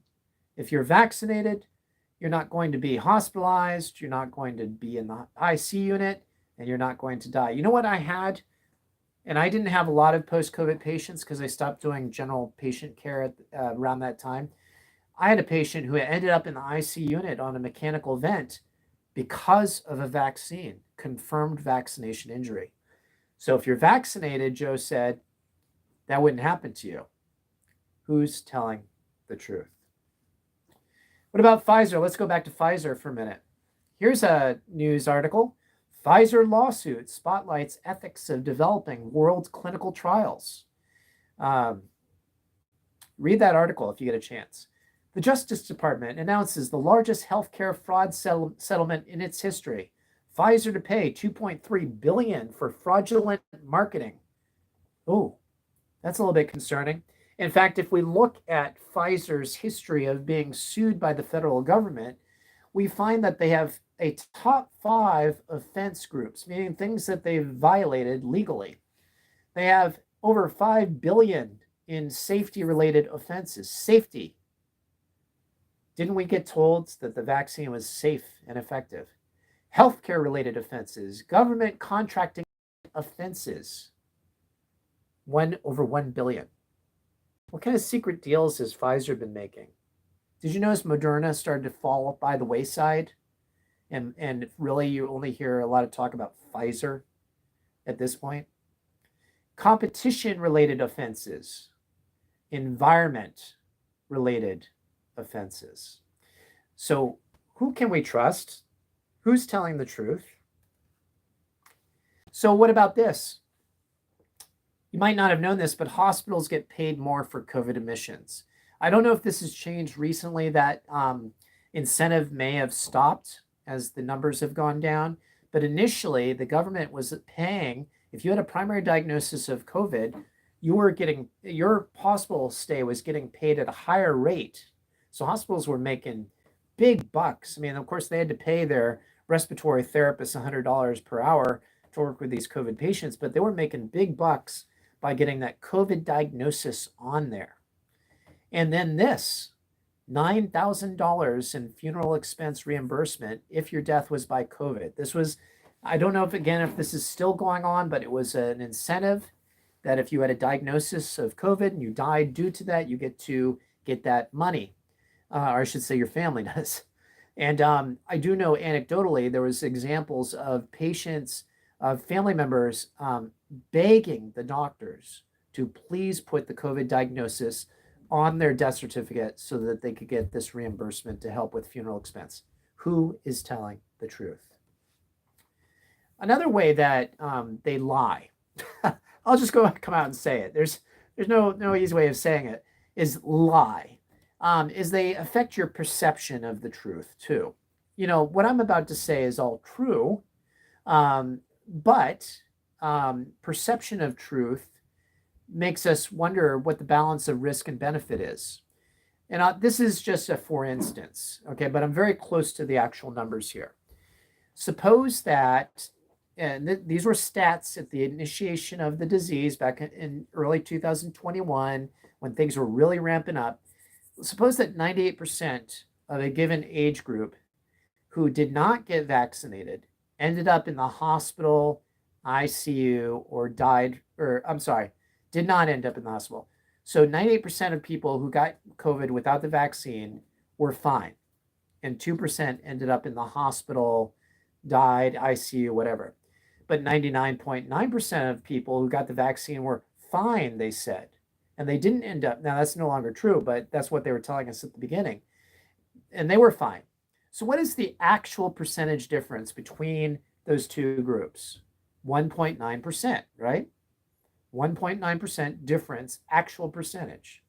What they didn't tell you, though, is the actual percentage. They told you the relative percentage. So if you were to do the math, which I did, the relative difference is if you got the shots, according to them with early data, you are 20 times less likely to end up in the hospital or on a vent or in the ICU or dying if you were vaccinated. So you see how they change your perception of what is true by doing these comparisons of relative to actual risk. Now, one of the things that happened as a result of them promulgating this false narrative or this skewed narrative was that people's perception about what could happen to them if they got COVID unvaccinated was pretty bad, pretty off the chart wrong. There was a study that was done by the New York Times, and these people are asked a simple question: what are the chances somebody with COVID must be hospitalized? And they broke it down to Democrats, Republicans, and independents. They found that Democrats, more than 50%, 41% of Democrats believe that if you got COVID, your chance of ending up in the hospital was 50% or more. If you're a Republican, your perspective was at least 28% of those thought it was 50% or more you'd end up in the hospital. And independent was about between, it was 35%. So all demographics were had false impression about the impact that COVID could have in their life. And that fear drove the ability for people to just obey the mandates, take the jab because they felt coerced because of fear, or be kicked out of their jobs without fighting because of fear. And so this has been a powerful tool, and it is a lack of veracity, one of the ethical principles. And I want to say this about veracity, even though, and I have spent a good amount of time on it, but we've got other ethical principles. Even though there's 6 other principles mainly we're talking about, veracity is the basis. If you don't start with truthful statements, actual fact, and you don't have omniscient, all-knowing people that are making these decisions for you, then everything else falls apart. The whole other discussion falls apart if they're not being honest, truthful, forthright with you. And I think we've seen that's not been the case. Now, what about confidentiality? This is another ethical principle. Has this been violated by medical mandates? So, confidentiality, the ethical principle or legal right that a physician or other health professional will hold secret all information relating to a patient unless the patient gives consent permitting disclosure. Now, one of the things that confidentiality is usually used in is in healthcare, not in the workplace. And you probably have heard that employers are not healthcare workers, so they don't have to abide by HIPAA. However, you might remember something called the OSHA ETS. I know it's been a little while, but let me explain what this is. OSHA, Occupational Safety and Health Administration. Biden issued 2 mandates early on in his presidency. One was the OSHA Emergency Temporary Standard, and one was the CMS, or Center for Medicare and Medicaid Services Emergency Temporary Standard. What the OSHA one said was that employers of 100 employees or more must implement mandatory vaccination or have, allow for medical or religious exemptions, and they had to have a process. And anyway, this ended up getting defeated, but OSHA developed all of these guidelines leading up to the implementation, and then it was quashed. One of the things that they said, which was recognized by them as non-healthcare entity, is that they considered vaccination records required by the ETS to be employee medical records concerning the health status of an employee, and is requiring this personally identifiable medical information to be maintained in a confidential manner. And one of the things that human resources departments have debated during this time is whether they could have separate and distinct policies concerning people who got the vaccine or who did not. In other words, could they have different classes of people based on vaccination status? And the conclusion of the article I cite there is they got to be really, really careful, because you have discrimination laws. Anti-discrimination laws under Title 6, 7, I'm blanking off the top of my head. Anyway, are very powerful laws. And so if you have a religious exemption for getting a medically mandated vaccination, for example, they have to honor that. And one of the things they've got to do is keep your exemption, confidential. When they engage in separate practices, do they make you stand out like the ugly duckling in your organization? For example, I, until recently, was doing some work for a healthcare organization. I got an exemption, a religious exemption. And they made us, who were part of that exemption group, wear a duckbill N95 mask, which is much different than the procedural masks, stands out like an ugly duckling. And we had to go in for weekly testing at a certain location where it was clear what we were going for. In other words, our confidentiality was violated. I did bring this up to the management and the hospital. I think they got tired of hearing from me and said, no, they didn't consider it a violation. Oh, well, but I was not having my confidentiality maintained. So, in other words, can medical mandates be enforced by maintaining our confidentiality? And what's happened in some societies is you've actually seen ostracization, am I saying that right, of people not vaccinated by those vaccinated. It happens sometimes going the other way, but not nearly as much. And you've even seen during the height of the pandemic, you had to show a vaccine card. Well, that's like displaying your medical history right on the spot. By the way, in California, if you have AIDS, you do not have to disclose your status as one with AIDS to a potential sex partner. That is the law. You don't have to disclose that. Think about that for a minute. And then California was one of the ones leading in requiring vaccination cards to get into public places. So in other words, what lack of confidentiality is going to do is it's going to bring about opportunities for harassment and discrimination. Sorry, guys, getting a nose here, wants to run.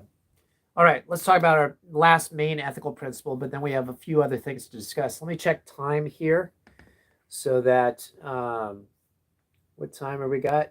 Am I doing okay? Yes, doing well for time. All right, so let's talk about respect for autonomy. You've all heard the expression, my body, my choice. Where have you heard that from? If you're thinking of pro-choice, pro-abortion rallies, you've got that right. So anyway, autonomy says this: it is my body, and I can decide what to do with it. And that includes medical procedures. It's interesting, the statement, my body, my choice, when people that were against mandated vaccination started using that, you started seeing the pro-abortion side use it less. Now, autonomy as a principle of medical ethics and legal standing has been recognized for quite some time, over 100 years.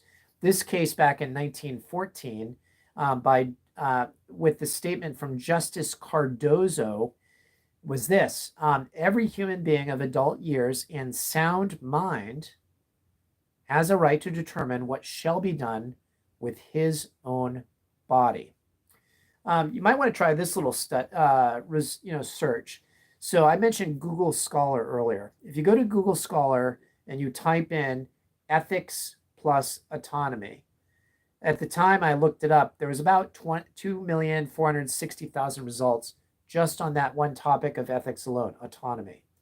If you look up other ethical principles like altruism, which is really, doing beneficence, 252,000 results. So about a tenth of that. If you look up ethics plus vaccine plus mandates, you see 25,000 results. In other words, autonomy as a research-based ethical principle has been far and away looked at much more strongly. And in fact, many believe that autonomy is the most strong of the ethical principles. But there are, since the vaccines, since COVID, there have been some that have pushed back and said, for example, is autonomy trumped by altruism? And this is an article on National Institute of Health's website. And altruism, again, is the same word or a different word, but means the same thing as beneficence, what we talked about earlier. And so in the picture, we see this man laying himself down across a gap so that another man can walk across him safely so he doesn't fall into whatever it is, a pit. So does autonomy get trumped by beneficence? And I would say it depends. If we had perfect researchers who are perfectly telling us the truth, and it was perfectly established that the vaccine was perfectly protecting everybody, and there was no other ethical concerns like the use of stem cell lines that many of us have problems with in the research development and bringing to market some of these things, then yeah, maybe we could say that, but we can't from what I've talked about so far. Now, I do want to bring up a uniquely American ethic, and that is this statement, e pluribus unum. Now, if you've looked at your money recently, you might recall that little phrase. You might have studied it back in the day called school. It's Latin. So again, if you want to, impress people, you can use the Latin e pluribus unum, from the many, one. Now, what does this mean?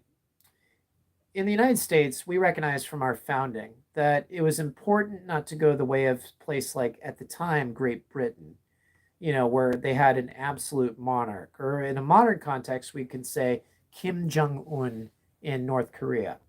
We don't want to go that route where one person's making the decision for everybody. We also don't want to go to a pure democracy like Revolutionary era France, which was anarchy personified, where you just had mob rule. We didn't want that from the beginning. And so our founders, for example, created a bicameral legislature.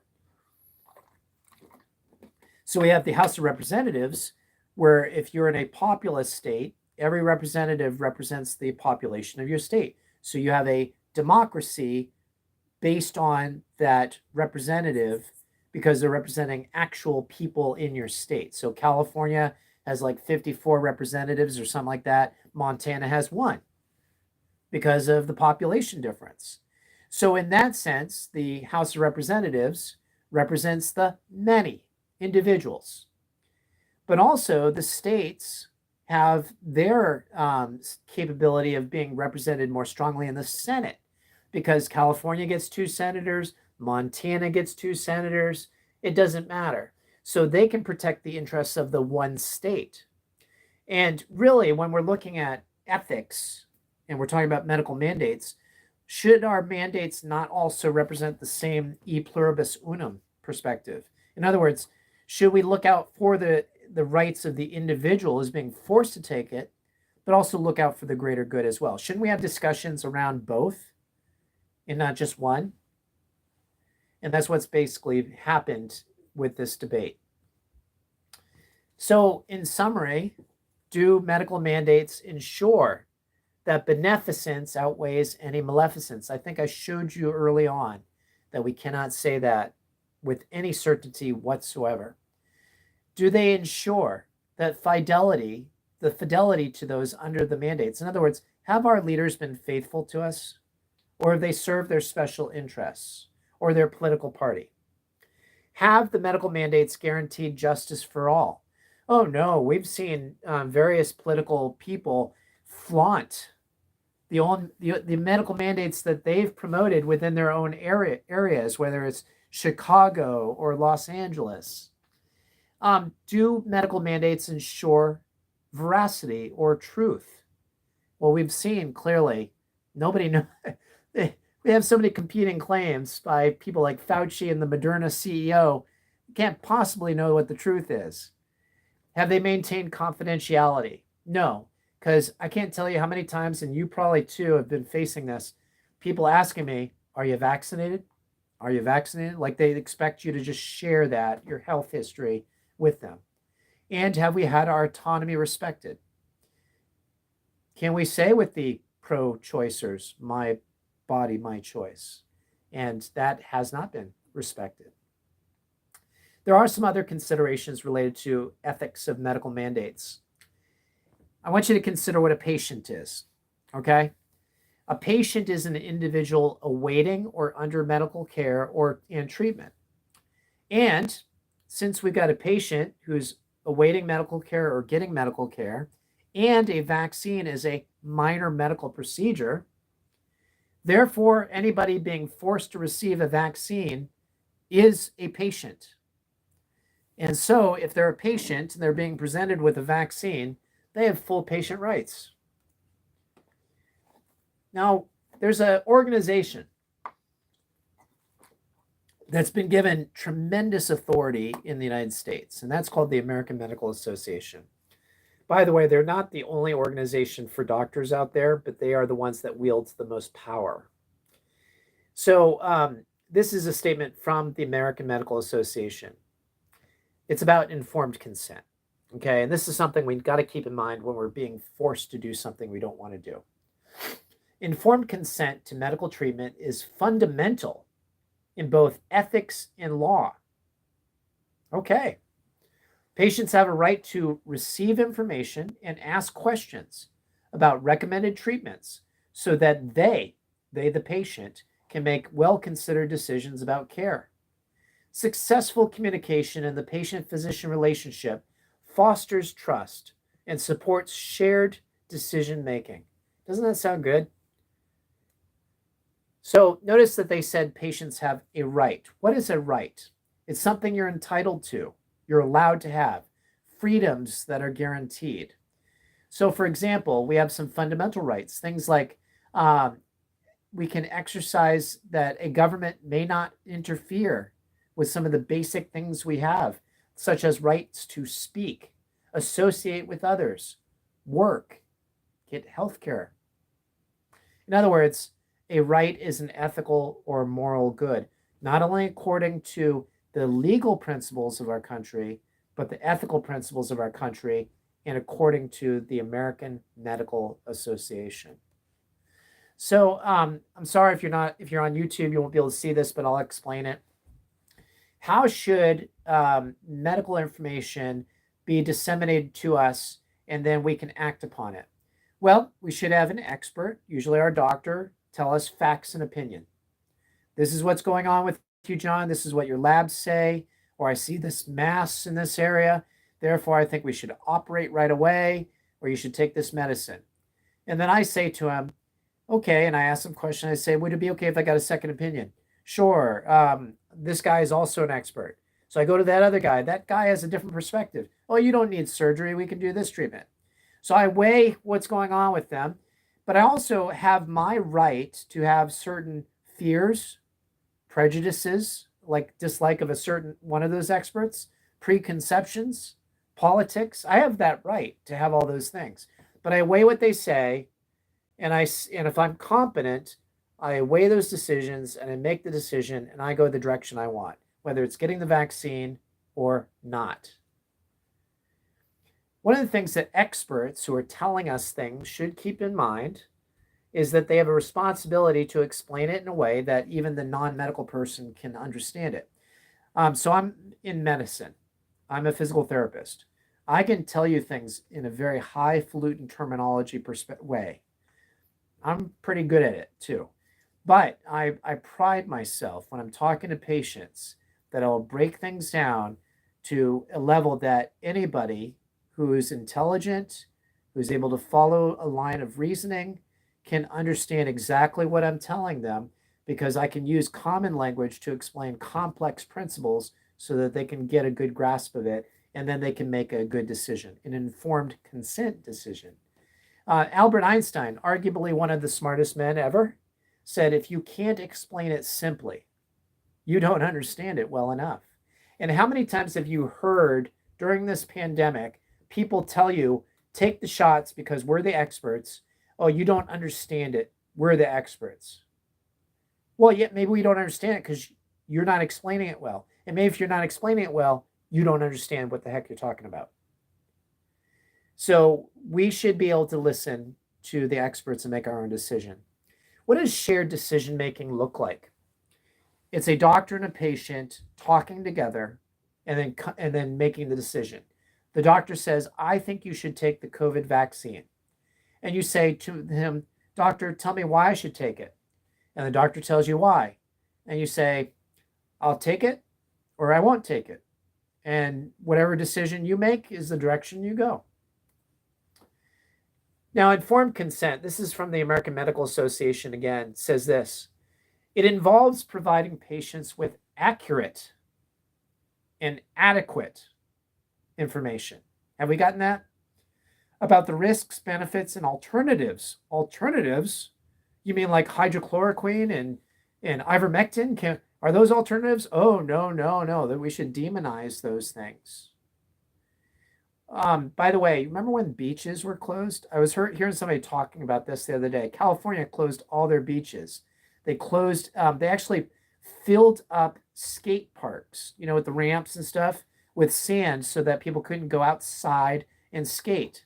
They said, oh no, it's too dangerous, super spreader. What did we find out later? The best place to have been was the beaches to get sun and outdoor fresh air. Skaters, exercising, keeping fit would have done a lot better. Okay, let's continue. So, informed consent involves providing patients with accurate and adequate information about the risks, benefits, and alternatives of a treatment in a manner that is free from coercion. What is coercion? The broad definition of coercion is the use of express or implied threats of violence or reprisal, like discharge from employment, or other intimidating behavior that puts a person in immediate fear of the consequences in order to compel that person to act against his or her will. I know of a man who had been in the military for like 19 years. So, you get to 20 years of service, you get to retire, full benefits, etc. He was being coerced to get the shot. Otherwise, he was going to be discharged before his 20. And he conceded. He didn't want to get it. It was against his principles.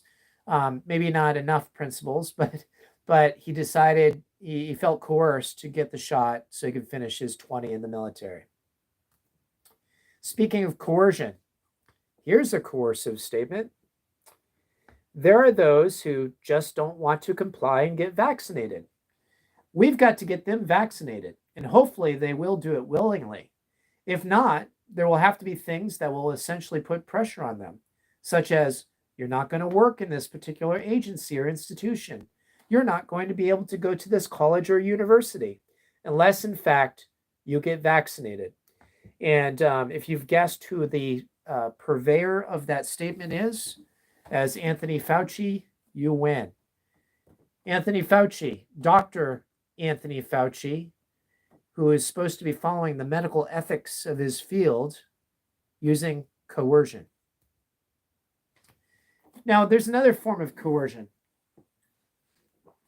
This was used early on in the rolling out of the vaccines. It's called appeal to authority. Oh, and you want to sound smart, you could say argumentum ad verecundium. You might remember that you were told at some point by the news, and maybe this was even plastered on a little flyer at your doctor's office, that 96% of doctors were fully vaccinated against COVID-19. Now, there's some things you've got to know, and actually I did a video on my YouTube channel debunking this whole study. The American Medical Association is large. They have 150,000 doctors who are actively practicing as members, about that. However, in the United States, there are over 1 million active practicing doctors. In other words, only 15% of the active workforce of doctors is actually involved in the AMA. Of those 150,000 members who are actively doctors, only 301 took the survey put out by the American Medical Association. An infinitesimally small percentage of these doctors took the survey. Of those 301, none were identified as virologists or immunologists. In other words, none of them had that capability of discerning whether the research showed the validity of taking these drugs. And also, you got to know this about surveys. If you've ever done anything about research, if you know anything about research, survey results are the weakest form of data collection for research. There's a lot of opportunity for bias down. I break all of this down in my video that's on my channel. By the way, sorry, YouTubers, I saw it blanked out for a minute. Glad it's back. So what else has the AMA said? The process of informed consent occurs when communication between a patient and physician results in a patient's authorization or agreement to undergo a specific medical intervention. And the doctor assesses the patient's ability to make an independent, voluntary decision.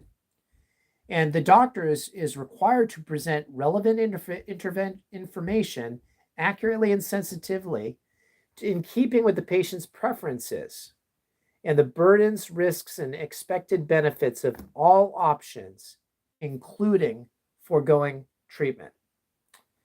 So how do you determine if somebody has that capability of making a good informed decision? Most Americans are going to fit this criteria.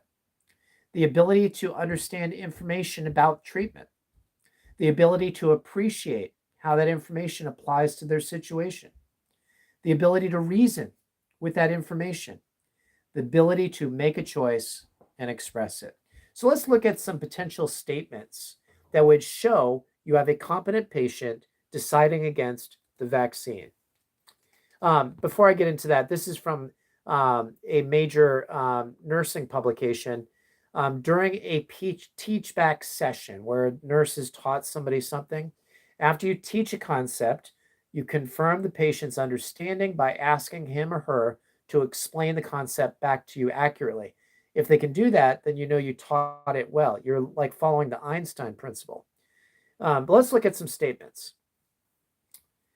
So you're telling me that the vaccine reduces my risk of severe illness, hospitalization, and death. That means if I don't take the vaccine, I'm more likely to experience severe illness, end up in the hospital, and die. Dr. Biden. So that would be one statement. Here's another statement. Even though my employees are not vaccinated, they have been educated in the risks and benefits of vaccinations and have agreed to work with each other. And we have taken precautions to prevent infections with customers, including alerting them that we have non-vaccinated employees. Sounds reasonable. Sounds like somebody's reasoned through the information. Here's another statement. I'm deciding to not take the vaccine.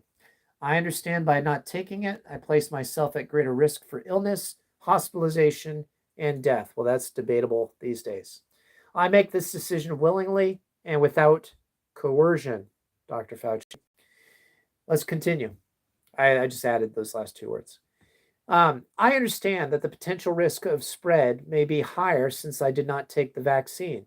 Therefore, I should take the following precautions when around other people to not spread the disease, and then enumerate those precautions. So, what can we conclude from the American Medical Association? A person receiving a vaccine is a patient. A patient has a right to have the risks and benefits of the vaccine explained to him or her. And if the patient demonstrates competence in understanding the risks and benefits of the vaccination and decides against it, that is his or her right ethically. So let's take the data you've learned, the 7 principles, key principles of medical ethics, the additional things we've talked about, like e pluribus unum, the AMA stance, and let's extrapolate that information to other diseases, and so we can correlate what we've talked about with medical mandates for any disease. Here's an analogy to consider when you're looking at COVID. You might remember early on, we were told, get the vaccine because if you do, you could save just one life. And isn't that worth saving? The fact of the matter is, we could say that about a lot of things. I pulled, this is 2020 data. I'm not sure if they've rolled out all the 2021 data. They may have, but this is 2020 data. This is at the height of the early pandemic vaccines, when people were just going crazy over infection concerns and deaths, and then we had the death counter on CNN. These are the leading causes of death in the United States. COVID ranks number 3rd at 350,000. Now that's pretty high. However, we do know since that time, the numbers have been revised down because they did find that some of those people died with COVID, but not due to COVID. What is the number one? By far and away, the number one is heart disease. It's 696,000, more than, well, about double what COVID disease was. But there's also a lot of other diseases you might want to know about. So, for example, stroke, 160,000. Chronic lower respiratory diseases, 152,000. Diabetes, 102,000. Diseases related to kidneys, 52,000. You know what all these diseases can be related to? And there's a significant correlation with obesity. The number one thing that generally causes all of these things, pretty much all of these things, is going to be somebody that's overweight. Obesity defined as a body mass index of over 30 and excuse me, morbid obesity over 40. It can cause all of these things. So let me give you a scenario. We're told to get the shot, to be forced to get the shot because it'll save just one life. Oh, if you get the shot, you won't spread the disease as much. You'll save just one life. You'll save even yourself. And wouldn't that be good? Because then you can be with your family. They love you. They want you around. Get the shot, get the shot, get the shot. Well, couldn't we say the same thing about obese people? Couldn't we say, you know what? So you're going to wear this body monitor. Every time you go by a McDonald's, you're going to get a little electric shock, and it's going to prevent you from going to McDonald's. Or you're going to use your debit card, but when you go into Wendy's or Dunkin' Donuts, that's my favorite, you won't be able to use Dunkin' Donuts. Your EBT will not be able to make a payment at Dunkin' to buy a coffee or donuts. It would save your life. It could save just one other person. There's been instances where obese people, because of heart disease or because of diabetes, they end up with either like a low blood sugar incident or a heart attack, and they not only kill themselves, but they take somebody with them. And most diabetes are type 2 lifestyle diabetics. Shouldn't we enforce medical mandates on them? You know, the same logic applies, right? That's why we were told medical mandates related to COVID were necessary. We can extrapolate to multiple different diseases or other things, smoking. Now, we've taxed smoking tremendously, but 480,000 deaths per year, eclipsing COVID. Drinking. You remember how prohibition went? You remember learning that back in the day called school? 95,000 deaths per year. And that's only death due to alcohol overdose. That does not involve DUI. It doesn't involve the problems that drinkers cause for their families. Drug deaths. Driving, 37,000. Maybe we should make everybody drive Volvos with 50 million airbags in them, and they're only allowed to do 5 miles per hour because it would save lives. Accidents in the home, 30,000 deaths per year. Maybe we should put bubble wrap around everybody. And that's the only way they can go about doing their daily life. In other words, we mandate all these things to save at least one person or other people that they might influence. The same logic applies across all diseases, all accidents, all causes of death, dismemberment, disability, etc., that they're trying to apply with medical mandates to COVID. And guess what, folks? You watch to this point, you can guarantee that coming forward in the future, they're going to try to mandate different things to us, like getting monkeypox vaccines. Why? Because you're at risk. Even though they're lying about the data where it's largely spread during a certain act that most of us probably don't engage in. Ben Franklin has a good lesson for these people and for us as a whole. Any society that would give up a little liberty to gain a little security will deserve neither and lose both. And keep that statement in mind when you also consider what Dwight D. Eisenhower said. If you want total security or safety, go to prison. There you're fed, clothed, given medical care, and so on. The only thing lacking is freedom. So yeah, we could impose all sorts of mandates to make us safer. Of course, assuming that they were telling us the truth on everything and they knew all things. but we would lose massive amounts of freedom. So here's the conclusion of the matter. This is my magnum opus of this presentation. Sorry, I knew I could get it out. This is one of these statements of logic. Since there is a lack of evidence that the beneficence-maleficence balance is in favor of mandated medical care, and the experts, leaders, and news sources of our country have demonstrated the inability to be consistently right, truthful, balanced in reporting, and there are evident coercive tactics being utilized by those in power to enforce medical mandates, and receiving a vaccine makes one a patient, therefore entitled to patient rights, including not being coerced, with the full support of the ethical guidelines of the American Medical Association. Be it resolved, medical mandates are unethical, at least in this case study.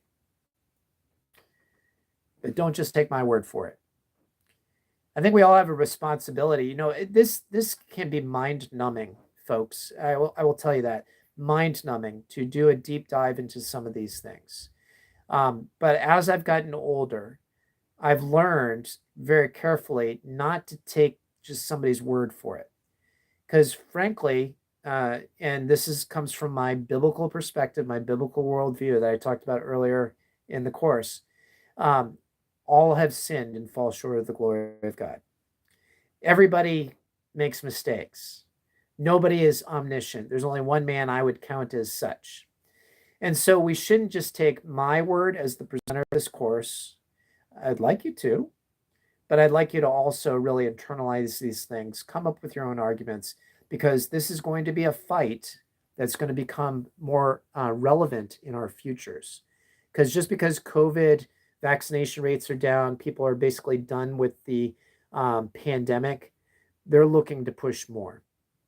And the future does not look good. They've already shown that they can coerce a large portion of the American public to follow their will and get vaccines and wear masks and close businesses. They've already shown that, seen that they can get the majority of Americans to bend to their will. This is not going away. These tactics will remain.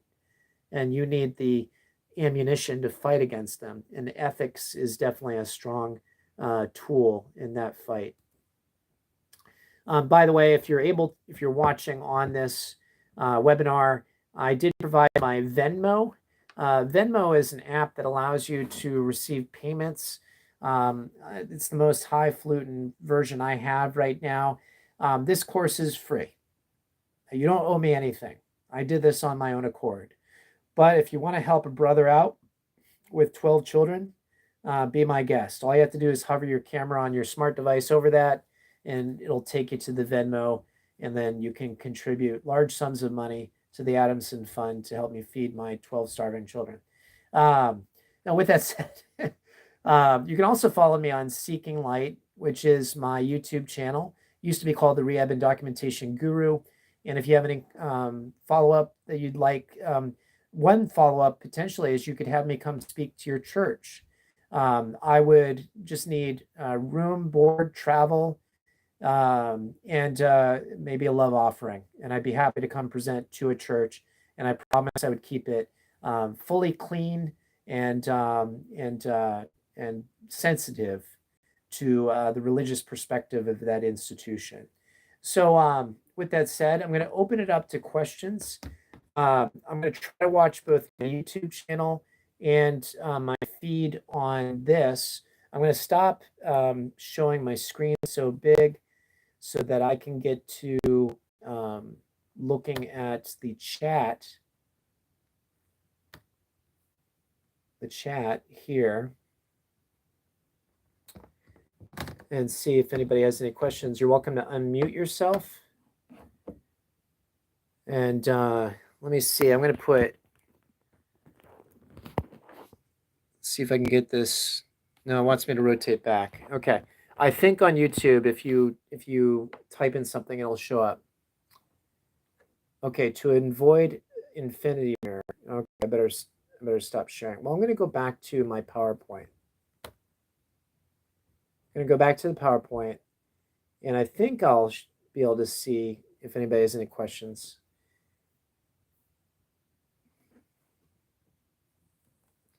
So I didn't realize that. So this is the phone. Here, we'll do some infinity mirror on this. YouTube Meet, Google Meets. All right. Well, if nobody... Oh, thank you, Warren and Michelle. I appreciate that. By the way, I didn't say last name. I hope you didn't mind me saying first name. And if you want the PowerPoint, I'll be happy to share it. Just please provide, if you share it, make sure that I get attestation as the author of it. And the more people that know this information, the better. We'll be able to fight forced medical mandates in the future. And I have pages of slides. In fact, if you're still able to see my, yeah, you are. Let me show you. References. References, references, references, references, references, references, references, references. So anyway, I got a lot of references. A lot of quotes from the bigwigs. You're welcome, Sarita. Thanks for joining me. All right, I'm going to stay on because I said I would present till 10. So I will watch the screens. If you're not asking questions, it might be rather boring. You can jump off if you want, or you can see if anybody has any questions. I'm trying to watch both. I wish I could, wish more could hear this. So you asked about recording. So I have recorded segments of this in the past, but I've done more to the course since then. And one of the things I'm going to do, because I wanted to show my PowerPoint, which Google Meets allows, and I might have recorded it. I don't know, but what I'm going to do is I'm going to do it on YouTube again, and I'm going to try to do it so that you can see my screen behind me. I don't know how I'm going to do that, but I'll figure it out. That way it'll be on YouTube for perpetuity, for people to watch. And I'd be happy to do that. Okay, thank you, Miko. I'll make sure I do that. Appreciate it. Excuse me. So, okay, my son's going to show me how to do that. How to make sure I do that. So I appreciate it. So I will do this again. And if you missed a portion of this, look back on my YouTube channel many months, and you will see segments of this course. I did 8 separate segments to cover the whole thing, but it is a little bit fine-tuned. The slides are prettier. My wife said I had nice-looking slides. You know, I don't look so nice anymore at my age, but at least I have nice-looking slides. Trying to see if all messages are visible. Oh, okay. So DJ says California is lifting the healthcare unvaccinated weekly testing requirement. Oh, that's wonderful. Thank you, John. I'll look for the segments too. Okay, yeah, definitely check out those segments. I also did a full video on the insanity of the study saying 96% of physicians have been vaccinated. In fact, I've heard anecdotally, and this isn't total data, but anecdotally, some physicians saying privately they didn't get the vaccine, but they were afraid to take a public stand. The slides are professional looking, and you are pretty cute too. Oh, well, thank you. I'm going to blush.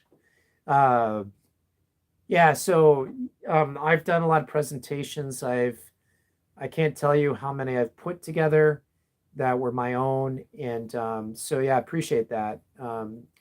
It's like anything, you do it repeatedly over time, it gets better. And I enjoy presentations. And in case you couldn't tell, I'm passionate about this subject matter. Excuse me. I'll tell you a little story and I'll interrupt my story if I see questions come in. But back when the vaccines were being rolled out, my healthcare organization offered a bonus to people getting the shots. They said, you're going to get a $500 bonus if you get the shots, or you can get a valid exemption, medical or religious. Then we'll give you the same bonus if you're working during this time, during the pandemic. And so I wasn't going to apply for it because I knew I wasn't going to get the vaccine. But I decided, you know what? I bet this is a litmus test. They're trying to see if they can push for mandated vaccines next year. That was my reasoning. And boy, was I right. I was absolutely right at that time. So I decided to go ahead and apply for the $500 bonus. And I put together a religious exemption page. It was very extensive, lots of quotes. I think it was 2 pages long. And they rejected it.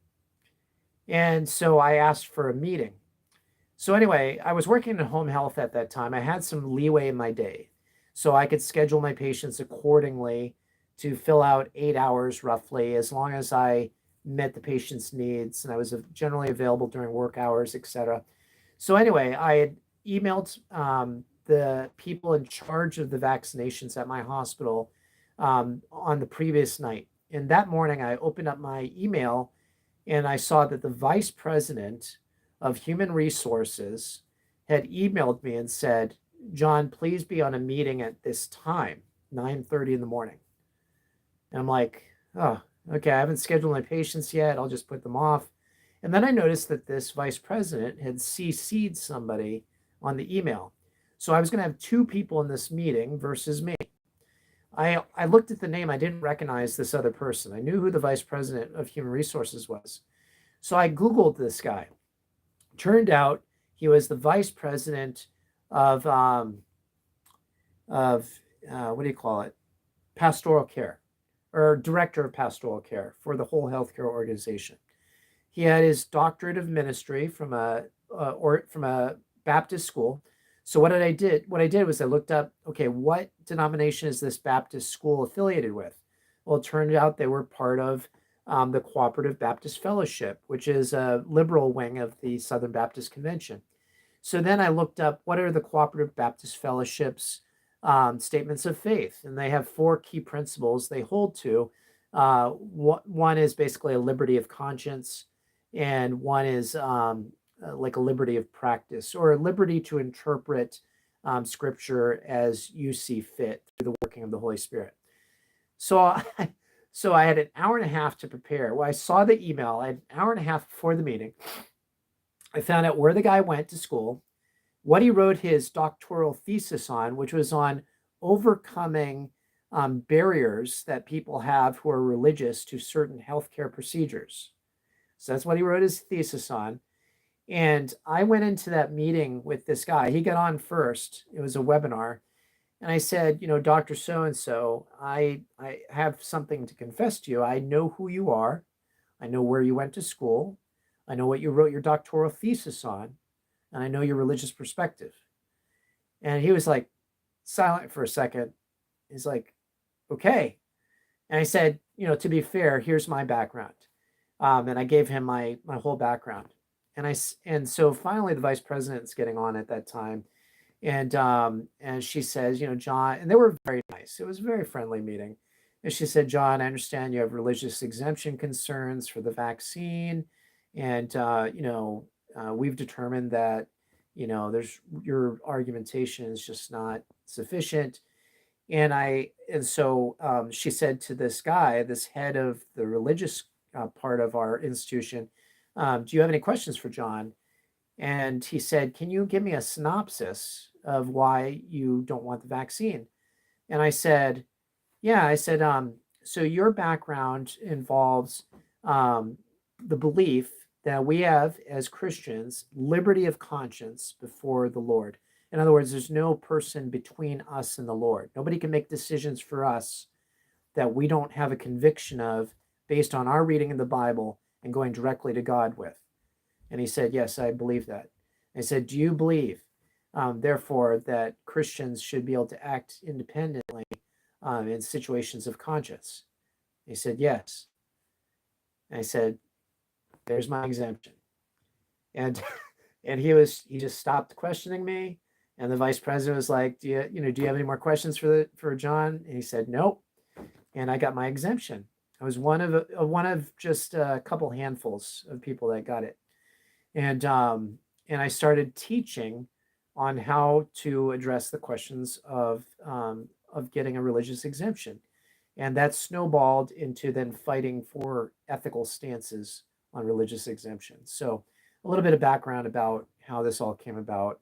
And thank you for listening to that. I've shared it kind of before, but it's kind of fun to recap. It's been a journey for over a year and a half, almost 2 years now. So I've learned a lot, and there's more to learn. And there's studies that continue to come out that are changing what Dr. Anthony Fauci says about COVID. So I do believe that, yeah, we're about at 10.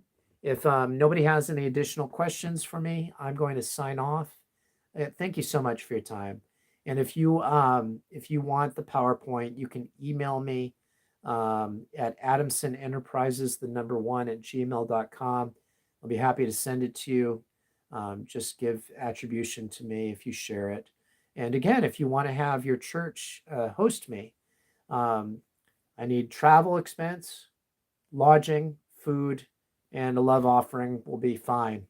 And I'd love to come share it. And it would have to be during a weekend because of my regular job requirements. So again, John Adamson, some of you know me as the rehab and documentation guru. Some of you know me as the guy who does Seeking Light. Take care and God bless.